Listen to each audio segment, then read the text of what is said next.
ஹரி ஓம். அனைவருக்கும் நமஸ்காரம். இப்போ நாம கடந்த சில வாரங்களாக தத்துவ போதம் வகுப்பு பார்த்து கொண்டிருக்கின்றோம். இப்ப இந்த தத்துவ போத வகுப்பிலே கடந்த பாடத்திலே நமக்கும் ஜீவர்களாகிய நமக்கும் ஈஸ்வரனுக்கும் உள்ள சரீர மாறுபாடுகளை பார்த்தோம். இப்ப நமக்கு எப்படி ஒவ்வொருத்தருக்கும் 3 சரீரங்கள் இருக்கோ அது மாதிரி ஈஸ்வரனுக்கும் 3 சரீரங்கள் இருக்கு அப்படின்னு பார்த்தோம். இப்ப நமக்கு இருக்கக்கூடிய சரீரங்கள் என்னென்ன? ஸ்தூல சரீரம், சூட்சும சரீரம், காரண சரீரம் அப்படின்னு நம்ம 3 சரீரங்கள் நம்ம ஒவ்வொருத்தருக்கும் இருக்கு.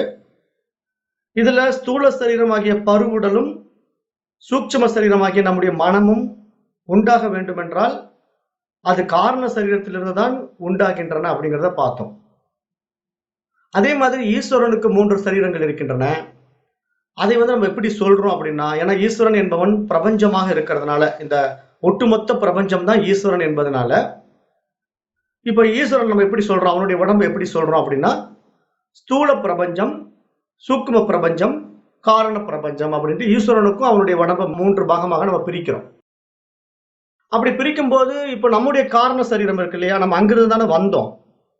ஏன்னா நம்ம இந்த ஸ்தூல உடலும் சூட்சும உடலும் எடுப்பதற்கு எது காரணமாக இருந்ததோ அதுதான் காரண சரீரம் அப்படின்னு நம்ம பார்த்தோம். அந்த காரண சரீரத்தினுடைய நிலைப்பாடு என்ன அப்படின்னு நம்ம பார்த்தப்போ அங்க அறியாமை அப்படின்னு நம்ம தெரிஞ்சுக்கிட்டோம். இப்ப ஜீவர்களாகி நமக்கு காரண சரீரத்திலே ஒரு அறியாமை இருக்கின்றது. தன்னை தான் யார் என்று அறிந்து கொள்ள முடியாத ஒரு அவல நிலை அந்த இடத்துல நமக்கு இருக்கு. அதனால அந்த நிலையை நம்ம அவித்யா அல்லது அறியாமை என்று அழைப்பது போல ஈஸ்வரனுடைய காரண பிரபஞ்சத்தை அங்கு மாயை என்று அழைக்கிறோம். ஏன்னா அங்க ஈஸ்வரனுக்கு அறியாமை இருக்குன்னு சொல்லக்கூடாது. ஈஸ்வரனை மாயைன்னு தான் அந்த இடத்துல சொல்லணும். அதனால அவித்யா என்றால் அறியாமை என்று புரிந்து கொள்ளணும். மாயை என்றால் இருப்பது போல காணப்படும், ஆனால் உண்மையில் இல்லை, தோன்றி மறைகின்றது அப்படின்னு புரிந்து கொள்ள வேண்டும். அதுதான் மாயை. அப்ப அந்த அடிப்படையில இப்ப நம்ம ஈஸ்வரன் அப்படின்னாலும் மாயைனாலும் ஒண்ணுதான், அதுல சந்தேகம் வரக்கூடாது. ஏன்னா ஈஸ்வரனே மாயா சக்தியாக இருக்கிறான். அவனுடைய படைப்பாகிய இந்த பிரபஞ்சம் மாறுதலுக்கு உட்பட்டு கொண்டே இருக்கின்றது, தோன்றி மறைந்து கொண்டே இருக்கின்றது. ஏன்னா நேற்று இருக்கிறவங்க இன்னைக்கு இல்லை, இன்னைக்கு இருக்கிறவங்க நாளைக்கு இல்லை. படைக்கப்பட்ட அத்தனையும் பஞ்சபூதங்களுடைய அடிப்படையில இருப்பதினாலே அவைகள் மாறிக்கொண்டே இருக்கின்றன. அதை நம்ம சயின்ஸ் படி பார்த்தப்போ என்ன பார்த்தோம்? ஒரு ஆற்றலை ஆக்கவோ அழிக்கவோ முடியாது, ஆனால் ஒரு ஆற்றலை வேறு ஒரு ஆற்றலாக மாற்ற முடியும் அப்படின்னு சயின்ஸ் சொன்ன மாதிரியே இங்க ஈஸ்வரனுடைய சக்தி வியாபகம் இந்த பிரபஞ்சம். ஏன்னா இங்க ஈஸ்வரன் யாருன்னு நம்ம ஏற்கனவே பார்த்தோம். பரபிரம்மத்தினுடைய சக்தி, அந்த பரமனுடைய சக்தி தான் இங்க ஈஸ்வரன் அப்படின்னு பார்த்தோம். அப்ப அந்த பரமனுடைய சக்தியாகிய இந்த ஈஸ்வரன் மாறிக்கொண்டே இருக்கின்றான். அப்ப அவனுடைய ஆற்றலானது ஒரு ஆற்றலிலிருந்து வேறொரு ஆற்றலாக மாறிக்கொண்டே இருக்கின்றது. அப்ப இந்த நிலையற்ற இந்த மாற்றத்தை பார்த்து நம்ம எப்படி சொல்றோம்?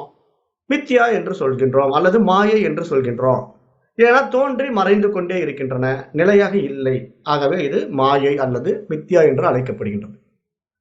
அப்ப இந்த அறியாமை தான் பரமாத்மாவை அறிய முடியாத ஒரு மாயா சக்தியாக நமக்கு இருக்குது. ஈஸ்வரனுடைய இந்த மாயா சக்தி தான் இந்த தனித்த காரண சரீரமாகிய நம்மிடத்திலே அவித்யா வடிவத்திலே, அதாவது அறியாமை வடிவத்திலே வந்துவிட்டது. ஏன்னா நம்ம கிட்ட அந்த அஜ்ஞானம் இருக்குது. அந்த அறியாமை இருப்பதனால்தான் தன்னை தான் யார் என்றும் தெரிந்து கொள்ள முடியவில்லை, இந்த ஒட்டுமொத்த பிரபஞ்சமாகிய ஈஸ்வரனையும் புரிந்து கொள்ள முடியவில்லை. இப்ப இந்த ஜீவன் ஈஸ்வரன் என்ற இரண்டுக்கும் ஆதாரமான அடித்தளமான ஆன்மாவையும் தெரிந்து கொள்ள முடியவில்லை, அதாவது பிரம்மத்தையும் புரிந்து கொள்ள முடியவில்லை. அதற்கெல்லாம் என்ன காரணம் அப்படின்னு பார்த்தா நம்முடைய அறியாமை தான் காரணம். அப்ப அந்த அறியாமை என்பது நம்ம இடத்துல எங்க இருக்கிறது? காரண சரீரத்திலே இருக்கிறது. அப்ப அந்த காரண சரீரத்திலிருந்து தான் இந்த ஸ்தூல சரீரமும் சூட்சும சரீரமும் வந்ததுனால நாம் அந்த அஜ்ஞானிகளாவே இருக்கிறோம். நம்மளை யார் என்று தெரிந்து கொள்ள முடியாத அஜ்ஞானிகளாகவே இருக்கின்றோம். அப்ப இதுல இருந்து நம்ம எப்படி விடுபடுவது அப்படின்னு பார்க்கும்போது இப்ப நம்முடைய அறியாமை நீங்க வேண்டும். அந்த அறியாமை நீங்கினால்தான் நம்மளை யார் என்று தெரிந்து கொள்ள முடியும். அதற்காக ஒரு வழிமுறை தான் நாம் இப்பொழுது கையாண்டு கொண்டிருக்கின்றோம். அப்ப அப்படி பார்க்கும்போது இங்க சாஸ்திரம் என்ன சொல்லுதுன்னா, மாயை என்ற காரண பிரபஞ்சம் இருக்குது இல்லையா, அந்த தத்துவத்திலிருந்து தான் ஈஸ்வரனுடைய சூட்சும பிரபஞ்சமும் ஸ்தூல பிரபஞ்சமும் தோன்றியது அப்படின்னு சொல்லுச்சு. அப்படி தோன்றுவதனால அப்படிப்பட்ட அந்த மாயைக்கு பிரம்மாஸ்ரயா அப்படின்னு சொல்லி சாஸ்திரம் ஒரு பேர் வச்சிருக்கு. பிரம்மாஸ்ரயானா ஆசிரயித்து இருத்தல், பிரம்மத்தை சார்ந்திருத்தல் என்று பொருள். அதாவது மாயை என்பது பிரம்மத்தை சார்ந்து இருக்கின்றது அப்படின்னு நம்ம புரிந்து கொள்ளணும். இப்ப நடைமுறையில நம்ம இதை எப்படி புரிந்து கொள்ளலாம் அப்படின்னா, இப்ப ஒரு மதிய நேரத்துல நம்ம அப்படியே வெயில்ல நடந்து போறோம். சாலையில நடந்து அப்படியே ரோட்ல நடந்து போயிட்டு இருக்கிறோம். கடுமையான வெயிலு. அந்த வெயில் நேரத்துல நம்முடைய உடலினுடைய நிழல் இருக்கு இல்லையா? நம்ம உடம்புடைய நிழலானது நம்மை பின்தொடர்ந்து வருகின்றது. நம்ம எங்கெல்லாம் போறோமோ, அப்ப நம்முடைய நிழலும் நம்மை பின்தொடர்ந்தே வந்து கொண்டிருக்கும். அது மாதிரி பரபிரம்மம் என்ற ஒன்றிடமிருந்து அதன் நிழல் போல இந்த மாயை தோன்றியதினாலே, அதுவும் பரபிரம்மத்தை சார்ந்துதான் இருக்கின்றது அப்படிங்கிற ஒரு அடிப்படை உண்மையை நம்ம இங்க அறிந்து கொள்ள வேண்டும். ஏன்னா மாயை என்பது பரபிரம்மத்தை சார்ந்து இருக்கின்றது. பரபிரம்மத்திற்கு வேறாக இல்லை. அதனால பரபிரம்மத்தை சார்ந்து இருக்கின்ற மாயையை பிரிக்க முடியாது. இப்ப நம்முடைய நிழலை நம்ம பிரிச்சிட முடியுமா? நம்ம எங்க போனாலும் நிழல் வரும். அப்ப அது மாதிரி இங்கே பரமனுடைய பின்னாடி அந்த நிழல் இருந்து கொண்டே இருக்குங்கிறது மாதிரி இங்க மாயை இருந்து கொண்டே இருக்கின்றதுங்கிறது எங்க சாஸ்திரம் சுட்டிக்காட்டுது. ஆனா உண்மையில பரபிரம்மம் சுதந்திரமாக தனித்து இருந்தாலும் மாயை என்பது அதை சார்ந்து இருக்கின்றது என்பதை எப்படி புரிந்து கொள்ளலாம் என்றால், இப்ப களிமண்ணிலிருந்து செய்யப்பட்ட பானைகள் எல்லாம் அந்த களிமண்ணை சார்ந்து இருப்பது போல, தங்கத்திலிருந்து செய்யப்பட்ட நகைகள் எல்லாம் அந்த தங்கத்தை சார்ந்து இருப்பது போல, பரபிரம்மத்திலிருந்து தோன்றிய மாயை அந்த பரபிரம்மத்தை சார்ந்து இருக்கின்றது அப்படிங்கிற ஒரு உண்மையை நம்ம மறந்துவிடக் கூடாது. அதுதான் இந்த பாடத்தினுடைய முக்கிய சாராம்சமாக நம்ம பார்க்கிறோம். அப்ப அதனால இங்க மாயைக்கு தனித்து நிற்கும் சக்தி கிடையவே கிடையாது. அப்ப இந்த மாயை பரபிரம்மம் போன்று சுதந்திரமாக தனித்து இல்லாததினாலே இதை நம்ம என்ன சொல்றோம்? மித்யா என்று அழைக்கின்றோம். ஏனென்றால் இது பரபிரம்மம் மாதிரி ஒரு தனித்து கிடையாது. பரபிரம்மத்தை சார்ந்து இருக்கின்றது, அதோடு சம்பந்தப்பட்டிருக்கின்றது. அப்ப நம்மோடு சம்பந்தப்பட்டு நம்முடைய நிழல் இருப்பது போல அந்த பரமனிடத்திலே சம்பந்தப்பட்டு இந்த மாயை இருப்பதினாலே இது நம்ம மித்யா என்று அழைக்கிறோம் அப்படின்னு புரிந்து கொள்ள வேண்டும். இப்ப மித்யா என்றால் என்ன புரிந்து கொள்ளணும்? ஒன்றை சார்ந்து இருப்பது அப்படிங்கிறது நம்ம நன்றாக புரிந்து கொள்ள வேண்டும். அதற்கு என்று ஒரு தனித்த சுயம் கிடையாது. அப்ப அப்படிப்பட்ட மாயை என்ற ஒரு தத்துவத்திடமிருந்துதான் இந்த உலகமே தோன்றியுள்ளது. அப்ப இந்த உலகம் எந்த தன்மையுடன் விளங்குகின்றதோ அந்த தன்மையைத்தான் நாம் இங்கு மித்யா என்று அழைக்கிறோம். அப்ப இந்த மாயையானது தன்னளவிலே ஜடமாகத்தான் இருக்கிறது. இந்த மாயை என்பது ஒரு ஜடம் தான், தன்னளவில் அது ஜடம் தான். அந்த மாயை பரபிரம்மத்தை சார்ந்து உள்ளதினால் பரபிரம்மத்திடம் இருக்கின்ற குணாதிசயங்களை எல்லாம் தன்னிடம் இருப்பது போல காட்டிக் கொள்கின்றது அப்படிங்கறத நம்ம இங்க புரிந்து கொள்ளணும். ஏன்னா பரபிரம்மத்துக்குன்னு ஒரு தனித்துவம் இருக்கு. அதனுடைய சக்தி வியாபகம் ஒரு அபரிமிதமானது. அதை வார்த்தைகளால் வர்ணிக்க முடியாது. அப்படிப்பட்ட அந்த பரமனின் ஒரு நிழலாக இருப்பதினாலே அல்லது அதனுடைய பிம்பமாக இருப்பதினாலே அதனுடைய தன்மையை இது வாங்கி கொண்டு அதை போலவே காட்சி ஆகின்றது அப்படின்னு நம்ம புரிந்து கொள்ளணும். அதான் நம்ம உதாரணம் எல்லாம் ஏற்கனவே கொடுத்தோம். எப்படின்னா, இப்ப நான் இருக்கிறேன்னா நான் எப்படிப்பட்டவனுங்கிறத நான் என்னுடைய கண்ணாடி முன்னாடி போய் நின்று பார்த்தா என்ன மாதிரியே கண்ணாடியில ஒரு உருவம் தெரியுது. அப்ப என்னுடைய குணத்தை எல்லாம் அந்த கண்ணாடியில ஏற்றி வச்சுக்கிட்டு அந்த உருவம் அங்க நிக்குது. அப்ப நான் தானே அதுன்னா என்னை போன்ற ஒரு பிம்பம், அவ்வளவுதான். கண்ணாடியில் தெரிவது நானாக மாறிவிட முடியாது இல்லையா? நான் இங்க உண்மையா நான் இந்த பக்கம் இருக்கிறேன். ஆனா கண்ணாடியில என்ன மாதிரியே ஒரு உருவம் இருக்குது. என்னுடைய குணாதிசயங்கள் எல்லாம் பொருந்தி கொண்டு இருக்கிறது. அதனால அது நானாகி விட முடியுமான்னா எப்படி ஆக விட முடியும்? அப்ப என்னை போல ஒரு பிம்பம் தான் அது என்பது போல இங்கு பரமனுடைய நிழலாகிய பிம்பம் தான் இந்த மாயை அப்படிங்கிறது தெள்ள தெளிவாக இருக்கணும். அப்போ இதில் இரண்டு தத்துவங்களை பிரம்மத்திடமிருந்து இந்த மாயை வாங்கி கொண்டு அதை தன்னிடம் இருப்பது போல வெளிப்படுத்தி காட்டிக் கொள்கிறது அப்படின்னு சாஸ்திரம் சொல்லுது. அந்த இரண்டு தத்துவங்கள் என்னென்ன அப்படின்னு பார்த்தோம்னா, இப்ப பரபிரம்மத்திடமிருந்து ரெண்டு தத்துவங்களை வாங்கிக்குது மாயை. அதை வாங்கிக்கிட்டு அது தானே அந்த தன்மையில் இருக்கிற மாதிரி காட்டிக்குது. அது என்னென்ன தன்மை என்றால், ஒன்று இருத்தல் என்ற இருப்பு நிலை, அதாவது சத்து என்ற வார்த்தை. சத்துன்னு நம்ம ஏற்கனவே பார்த்தோம். சமஸ்கிருத வார்த்தையில சத்து என்றால் இருப்பு. அப்ப அந்த இருத்தல் என்ற இருப்பு நிலை ஒன்றை வாங்கி வைத்துக் கொள்கின்றது. மற்றொன்று சைத்தன்யம் என்ற சேத்தனம், அதாவது உணர்வு நிலை. அப்ப அந்த உணர்வு நிலை தான் இங்க அறிவு என்று நாம் பார்க்கிறோம்.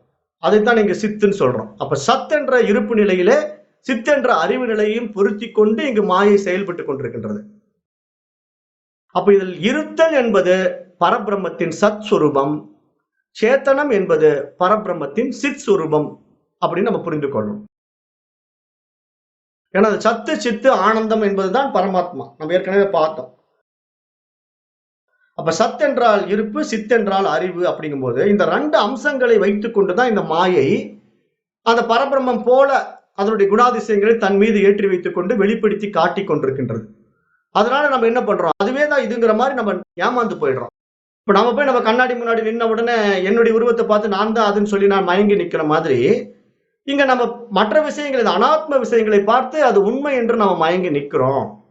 ஆனா இங்க உண்மையான விஷயம் வேற, பின்னாடி ஒளிஞ்சுக்கிட்டு இருக்குது. ஆனா அந்த பிம்பத்தை பார்த்து நம்ம உண்மையாக மயங்கி கொண்டிருப்பது நம்முடைய அஜ்ஞானம், நம்முடைய அறியாமைங்கிறது எங்க சாஸ்திரம் சுட்டி காட்டுது.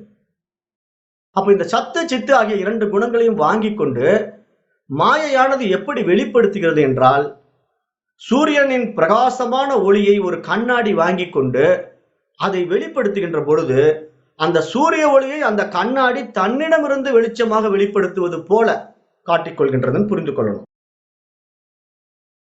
ஏன்னா இப்ப சூரியன் என்னமோ வானத்துல பிரகாசமாக சுடர் விட்டு கொண்டு ஜொலித்துக் கொண்டிருக்கின்றது. ஆனா கீழே ஒரு கண்ணாடியை வச்சு அந்த சூரியனை பார்த்த உடனே அதுல இருந்து ஒரு வெளிச்சம், ஒரு பிரைட்னஸ் வருது. அந்த சூரியனுடைய பிரதிபிம்பம் பட்டு கண்ணாடியில பிரதிபிம்பித்து ஒரு வெளிச்சம் வருகின்றது. அது இல்லைன்னு சொல்ல முடியாது. ஆனா இங்க நம்மளுக்கு பார்க்கும்போது என்ன தெரியுது, அந்த கண்ணாடியிலிருந்தே வெளிச்சம் வர்ற மாதிரி இருக்குது. ஆனா உண்மையிலே கண்ணாடியிலிருந்து அந்த வெளிச்சம் வருதான்னா இல்லையே. அந்த கண்ணாடியிலிருந்து வரக்கூடிய வெளிச்சத்துக்கு ஆதாரம் எங்க இருக்குது, மேல இருக்கிற சூரியன் தான். மேல இருக்கிற சூரியன் கண்ணாடியில பட்டு பிரதிபிம்பிப்பதினாலே அந்த கண்ணாடியிலிருந்தே ஒரு பிரதிபிம்பத்தினுடைய வெளிச்சம் பார்த்தா அப்படி அவ்வளவு பிரைட்டா இருக்கு. அப்ப அந்த மாதிரி நம்ம இங்க மாயையை புரிந்து கொள்ளணும். அது போல மாயை பரபிரம்மத்தின் குணங்களை வாங்கிக் கொண்டு அதை தன்னிடமிருந்து வெளிப்படுத்துவது போல காட்டிக் கொள்கின்றது. இதை இன்னும் எப்படி நம்ம தெரிஞ்சுக்கலாம்? இப்ப நம்ம ஏற்கனவே பார்த்த மாதிரி, இப்ப நாம நடந்து போறோம், நம்ம நிழலும் நம்ம பின்னாடி நடந்து வருது. அது நம்ம போலயே நடக்கும் அறிவு அந்த நிழலுக்கு இருக்குதா? இப்ப நான் அங்க நடந்து போகிறது நான் தான் நடக்கிறேன். ஆனா நிழலும் என்னோட கூட நடக்கிற மாதிரியே வருது. ஆனா உண்மை என்ன, நான் தான் இங்க நடந்துகிட்டு இருக்கிறேன், நிழல் நடக்கல. ஆனா அந்த அறிவுள்ள சேத்தனம் நானு, என்னுடைய அறிவாற்றல்னால நான் நடக்கிறேன். ஆனா நிழல் நடந்து வந்துட்டு இருக்குது. அதை எப்படி நம்ம நம்ப மாட்டோமோ, அந்த நிழல் போலி அப்படின்னு நம்ம ஒத்துக்கிறோமோ, அந்த காரணத்தை நம்ம இங்க புரிந்து கொண்டு, அது போல இந்த மாயை பரமாத்மனின் பரமனின் அந்த சக்தியை பெற்றுக்கொண்டு இங்க பிரதிபலித்துக் கொண்டிருக்கின்றது அப்படிங்கிற அந்த அடிப்படை உண்மைதான் இந்த மாயை மித்யா என்ற விஷயத்துல நம்ம தெளிவாகணும். ஏன்னா இப்ப அதுதான் இந்த ஈஸ்வரனா நம்ம கிட்ட இருந்து விளையாடிட்டு இருக்குது. அப்ப அந்த ஈஸ்வரத்தன்மையை நம்ம முழுமையா புரிந்து கொண்டா நம்ம எங்க போகணும், அடுத்தது மூலத்துக்கு தானே போகணும். ஈஸ்வரத்தன்மையை தெரிஞ்சு கொள்ளும் பொழுதுதான் நம்ம இந்த மூன்று விஷயங்களிலிருந்து வெளியே வர முடியும். நம்ம ஏற்கனவே பார்த்தோம், ஜீவன், ஈஸ்வரன், அதாவது ஈஸ்வரன் இந்த உலகம், இந்த இறைவன், அந்த மூன்று விஷயங்களும் நம்ம பார்க்கிறோம். ஜகத்து, ஜீவன், இறைவன், இந்த மூன்றையும் பார்க்கிறோம். அப்படி பார்க்கும்போது இங்க இறைவன் தான் அதிஷ்டானம், பரமாத்மா தான் அதிஷ்டானம். அதிலிருந்து வெளிப்பட்டதுதான் இந்த ஜீவ ஈஸ்வர தன்மைகள் எல்லாம். ஈஸ்வரன் என்றால் உலகம், ஜீவன் என்றால் நான் என்ற தனித்துவமான என்னை பற்றி நான் பேசிக் கொண்டிருக்கின்றேன் அர்த்தம். ஈஸ்வரன் என்றால் இந்த ஒட்டுமொத்த பிரபஞ்சத்தை, இந்த உலகத்தை, ஜகத்தை பற்றி பேசிக் கொண்டிருக்கின்றேன் அர்த்தம். அப்ப பரபிரம்மத்தின் இருப்பை மற்றும் அறிவை மாயை பிரதிபிம்பிக்கின்றது என்று அறிய வேண்டும். அதாவது மாயா என்ற தத்துவம் பரபிரம்மத்திடம் இருந்து சத் என்ற இருத்தலையும் சித் என்ற அறிவையும் வாங்கிக் கொண்டு பிரதிபிம்பிக்கின்றது என்பதுதான் இங்கு உண்மை என்று தெரிந்து கொள்ள வேண்டும். இவ்வாறு பரபிரம்மத்தின் இரண்டு குணங்களை வாங்கிக் கொண்டு வெளிப்படுத்தும் மாயைக்கு மற்றொரு பெயர் தான் ஈஸ்வரன் என்றும் புரிந்து கொள்ள வேண்டும். அப்போ பரபிரம்மத்தின் துணை கொண்டு பிரம்மத்தின் குணங்களான சத்து சித்து ஆகிய இரண்டையும் ஏற்றுக்கொண்டு வெளிப்படுகின்ற அந்த சக்திக்கு என்ன பெயர்? ஈஸ்வரன். அப்ப பரபிரம்மத்துடன் கலந்த சிருஷ்டிகர்த்தாவான மாயையே ஈஸ்வரன் என்பதனாலே இங்கு பிரம்மமும் மாயையும் சேர்ந்ததுதான் ஈஸ்வரன் என்பதாக புரிந்து கொள்ள வேண்டும். ஏன்னா இங்க ஈஸ்வரன் என்பவன் பிரம்மத்திற்கு வேறாக இல்லை. பிரம்மத்தோடு சேர்ந்த மாயை தான் இங்கு ஈஸ்வரன். அப்ப அதனால ஈஸ்வரன் அப்படின்னு ஒரு டாபிக் எடுத்துக்கிட்டோம்னா அவன் யாரு? ஈஸ்வரன்கிறவன் பரமாத்மாவும் மாயையும் கலந்தவன் அப்படின்னு புரிந்து கொள்ளணும். பிரம்மமும் பிரம்மத்தினுடைய சக்தியும் கலந்ததுதான் இங்க ஈஸ்வரன் அப்படின்னு புரிந்து கொள்ள வேண்டும். ஏன் பிரம்மம்னு நம்ம கூட இணைச்சுக்கிறோம் அப்படின்னா, இங்க பிரம்மம் மட்டும்தான் இருக்குது. அந்த பிரதிபிம்பம் அப்படி நமக்கு பார்க்கறதுக்கு தெரியுது. அதனால அதை நம்ம இங்க விரிவுபடுத்தி சொல்ல போறோம். அப்ப மாயைக்குள் இருக்கின்ற அறிவு சொரூபமான ஈஸ்வரன் இந்த உலகத்தை படைத்தார் என்பதை அறிந்து கொண்டு, இப்படி படைக்கப்பட்ட இந்த பிரபஞ்சத்தில் கோடானு கோடி விண்மீன்களும் கோள்களும் சூரிய சந்திரன்களும் இருப்பது போல இந்த பிரபஞ்சத்தில் பூமி என்ற ஒன்றிடத்தில் மனிதர்களாகிய நாமும் இருக்கின்றோம் அப்படின்னு நம்ம இங்க புரிந்து கொள்ள வேண்டும். பரபிரம்மத்தின் இருப்பு, அதாவது சத்தாகிய இருப்பு, சித்தாகிய அறிவு மற்றும் ஆனந்தம் ஆகிய இந்த 3 குணங்களையும் பிரதிபிம்பிக்கின்ற ஒரு உபாதியாகிய ஜீவர்களாகிய நாமும் இருக்கின்றோம் அப்படின்னு நம்ம இங்க புரிந்து கொள்ள வேண்டும். ஏன்னா இங்க ஜீவர்களாக இருக்கக்கூடிய நாம் அந்த ஈஸ்வரனுக்கு வேறாக இல்லை. நம்ம ஈஸ்வரன்லயே தான் நாமளும் இருக்கிறோம். ஆனா நம்ம ஈஸ்வரனிலிருந்து பிரிந்து நம்மை தனித்துவப்படுத்தி கொண்டு நான் சொல்லிக்கிட்டு இருக்கிறதுனால நம்மளை ஜீவன் நினைச்சிட்டு இருக்கிறோம். ஈஸ்வரன் நமக்கு வேறாக இருக்கிறான் அப்படிங்கிற மாதிரி நம்ம நினைத்துக் கொண்டிருக்கின்றோம். அப்படி பார்க்கும்போது ஈஸ்வரனும் எங்கிருந்து வெளிப்பட்டான்? அந்த பரபிரம்மத்தினுடைய நிழல் தான். அப்ப ஈஸ்வரனே பரமனுடைய நிழலுங்கும் போது அந்த நிழலிலிருந்து வெளிப்பட்ட ஜீவன் யாராக இட முடியும்? அவனும் அவனே தான். ஆனா இவன் என்ன நினைச்சுக்கிட்டான்னா, ஈஸ்வரன் இருந்து இவனும் தன்னை பிரிச்சு வச்சுக்கிட்டு இவன் ஒரு தனித்தவனாக காணப்படுகின்றான். இப்படிதான் குழப்பங்கள் நம்ம இடத்துல ஏற்றப்பட்டது. அப்ப இந்த குழப்பத்துல நம்ம விடுபடணும். ஏன்னா ஒரு நிழல் தான் அங்க இருக்குது. ஆனா நம்ம 1000 நிழல் இருக்கிற மாதிரி கற்பனை பண்ணிக்கிறது என்ன? அது பிரதிபிம்பிக்கின்ற உபாதிகளை பொறுத்துன்னு நம்ம சொல்றோம். ஏற்கனவே சொன்னோம். அதுக்கு நம்ம ஏற்கனவே உதாரணம் பார்த்தோம். இப்ப நான் மட்டும்தான் இருக்கிறேன். இப்ப நான் போய் எங்க வீட்டுல இருக்கிற ஒரு கண்ணாடி முன்னாடி நின்னு பார்க்கிறேன். என்னுடைய உருவம் அந்த கண்ணாடியில் தெரியுது. அதே நான் என்ன பண்றேன், ஒரு கண்ணாடி மாளிகைக்குள்ள போறேன். அங்க நிறைய கண்ணாடிகள் செவுத்துல பதிச்சிருக்காங்க. அங்க விதவிதமான கண்ணாடிகளுடைய ரசம் பூசப்பட்டிருக்கின்றன. பாதரசம் பூசப்பட்ட கண்ணாடிகள் விதவிதமாக அந்த கண்ணாடி மாளிகைக்குள்ள இருக்குது. அதுக்குள்ள போய் நான் நின்ன உடனே என்னுடைய உருவம் பாத்தீங்கன்னா பலவாறாக இருக்குது. ஒரே ஆள் தான் நானு. ஆனா உள்ள போனவனே அங்க 100 கண்ணாடி பதிச்சிருக்காங்கன்னா 100 உருவம் தெரியுது அந்த கண்ணாடி மாளிகைக்குள்ள. சரி, அந்த 100 உருவம் ஒரே மாதிரி இருக்கானா? பாதரசம் தடவப்பட்ட தன்மைக்கு ஏற்ற மாதிரி அங்க என்னுடைய உருவம் ஒரு இடத்துல நீண்டுகிட்டு இருக்குது, என்னுடைய முகம் இழிச்சுக்கிட்டு இருக்குது. இன்னொரு கண்ணாடியில பார்த்தா நான் குண்டா இருக்கிற மாதிரி தெரியுது, இன்னொரு கண்ணாடியில பார்த்தா நான் ஒல்லியா இருக்கிற மாதிரி தெரியுது. அப்படி ஒவ்வொரு கண்ணாடியிலும் என்னுடைய உருவங்கள் மாறுபட்டு காணப்படுகின்றன. அந்த கண்ணாடியில் தடவப்பட்ட பாதரசத்தின் தன்மைக்கு ஏற்ற மாதிரி பல்வேறு உருவங்களிலே நான் பிரதிபிம்பிக்கின்றேன். இருப்பது நான் மட்டுமே. ஆனால் அங்கு காணப்படுகின்ற கண்ணாடிகளுடைய தன்மையை பொறுத்து நான் பலவாறாக பிரதிபிம்பித்து காணப்படுவது ஒரு தோற்ற மாயை. அதை நம்ம புரிந்து கொள்ளணும். ஏன்னா இங்க அடிப்படை உண்மை என்ன? நான் மட்டும்தான் சத்தியம். எனக்கு முன்னாடி காணப்படுகின்ற அத்தனை உருவங்களும் கண்ணாடியின் மீது ஏற்றி வைக்கப்பட்டிருக்கின்றன. அந்த கண்ணாடியிலே பிரதிபிம்பித்து காணப்படுகின்றன. என்னை போன்றே அந்த கண்ணாடியில் இருக்கின்ற உருவங்கள் எல்லாம் அசைகின்றன, ஆடுகின்றன. அப்போ அதை வைத்து அந்த கண்ணாடியில் தெரிகின்ற உருவங்கள் எல்லாம் உண்மை என்று நமக்கு நம்பிவிட முடியுமா? நான் இருப்பதினால்தான் அந்த கண்ணாடியிலேயே உருவம் தெரிந்து கொண்டிருக்கின்ற அந்த புரிதல் நம்ம இடத்துல எப்படி வருகின்றதோ அப்படித்தான் இந்த ஒட்டுமொத்த பிரபஞ்சமும் பிரம்மம் இருப்பதினால்தான் இருக்கின்றதுங்கிற புரிதல் நமக்கு வந்துவிட வேண்டும். அதுதான் இந்த சாஸ்திரத்தினுடைய சாராம்சமே. அப்படிப்பட்ட நம்மை நாம் அறிந்து கொண்டால் மற்ற அனைத்தையும் நாம் எளிதில் அறிந்து கொள்ளலாம் என்பதை நம்முடைய முன்னோர்கள் பல வழிகளில் நமக்கு சூட்சமமாக சொல்லி புரிய வைக்க முயற்சித்திருக்கிறார்கள். அதைதான் நம்ம திருமூலரும் திருமந்திரத்தை ஒரு அழகான ஒரு பாடல்ல சொல்றார். அதை இங்க நான் நினைவுபடுத்த விரும்புகிறேன். தன்னை அறிய தனக்கொரு கேடில்லை, தன்னை அறியாமல் தானே கெடுகின்றான். தன்னை அறியும் அறிவை அறிந்த பின் தன்னையே அர்ஜிக்க தான் இருந்தானே. திருமந்திரம். அப்போ தன்னை அறியும் அறிவை யார் ஒருவன் அறிந்து கொள்கிறானோ அவன் தன்னையே அர்ஜித்துக் கொள்கிறான். தனக்கு வேறாக அங்க ஒன்றும் இல்லை. இன்னொரு உருவம் இருந்தா தானே அதை அர்ச்சனை பண்ணணும். ஆனா நம்ம என்ன நினைச்சிட்டு இருக்கிறோம்? நமக்கு வேறாக இன்னொரு உருவம் இருக்குன்னு நினைச்சு கற்பனையில வாழ்ந்து கொண்டிருப்பது நம்முடைய அஜ்ஞானம், நம்முடைய அறியாமை என்பதை இங்கு சாஸ்திரம் சுட்டி காட்டுது. அப்ப அர்ச்சிக்கப்பட வேண்டிய அவசியம் ஏன் உண்டாகுது? அறியாமைதான் காரணமாக இருப்பதனால உண்டாகின்றது.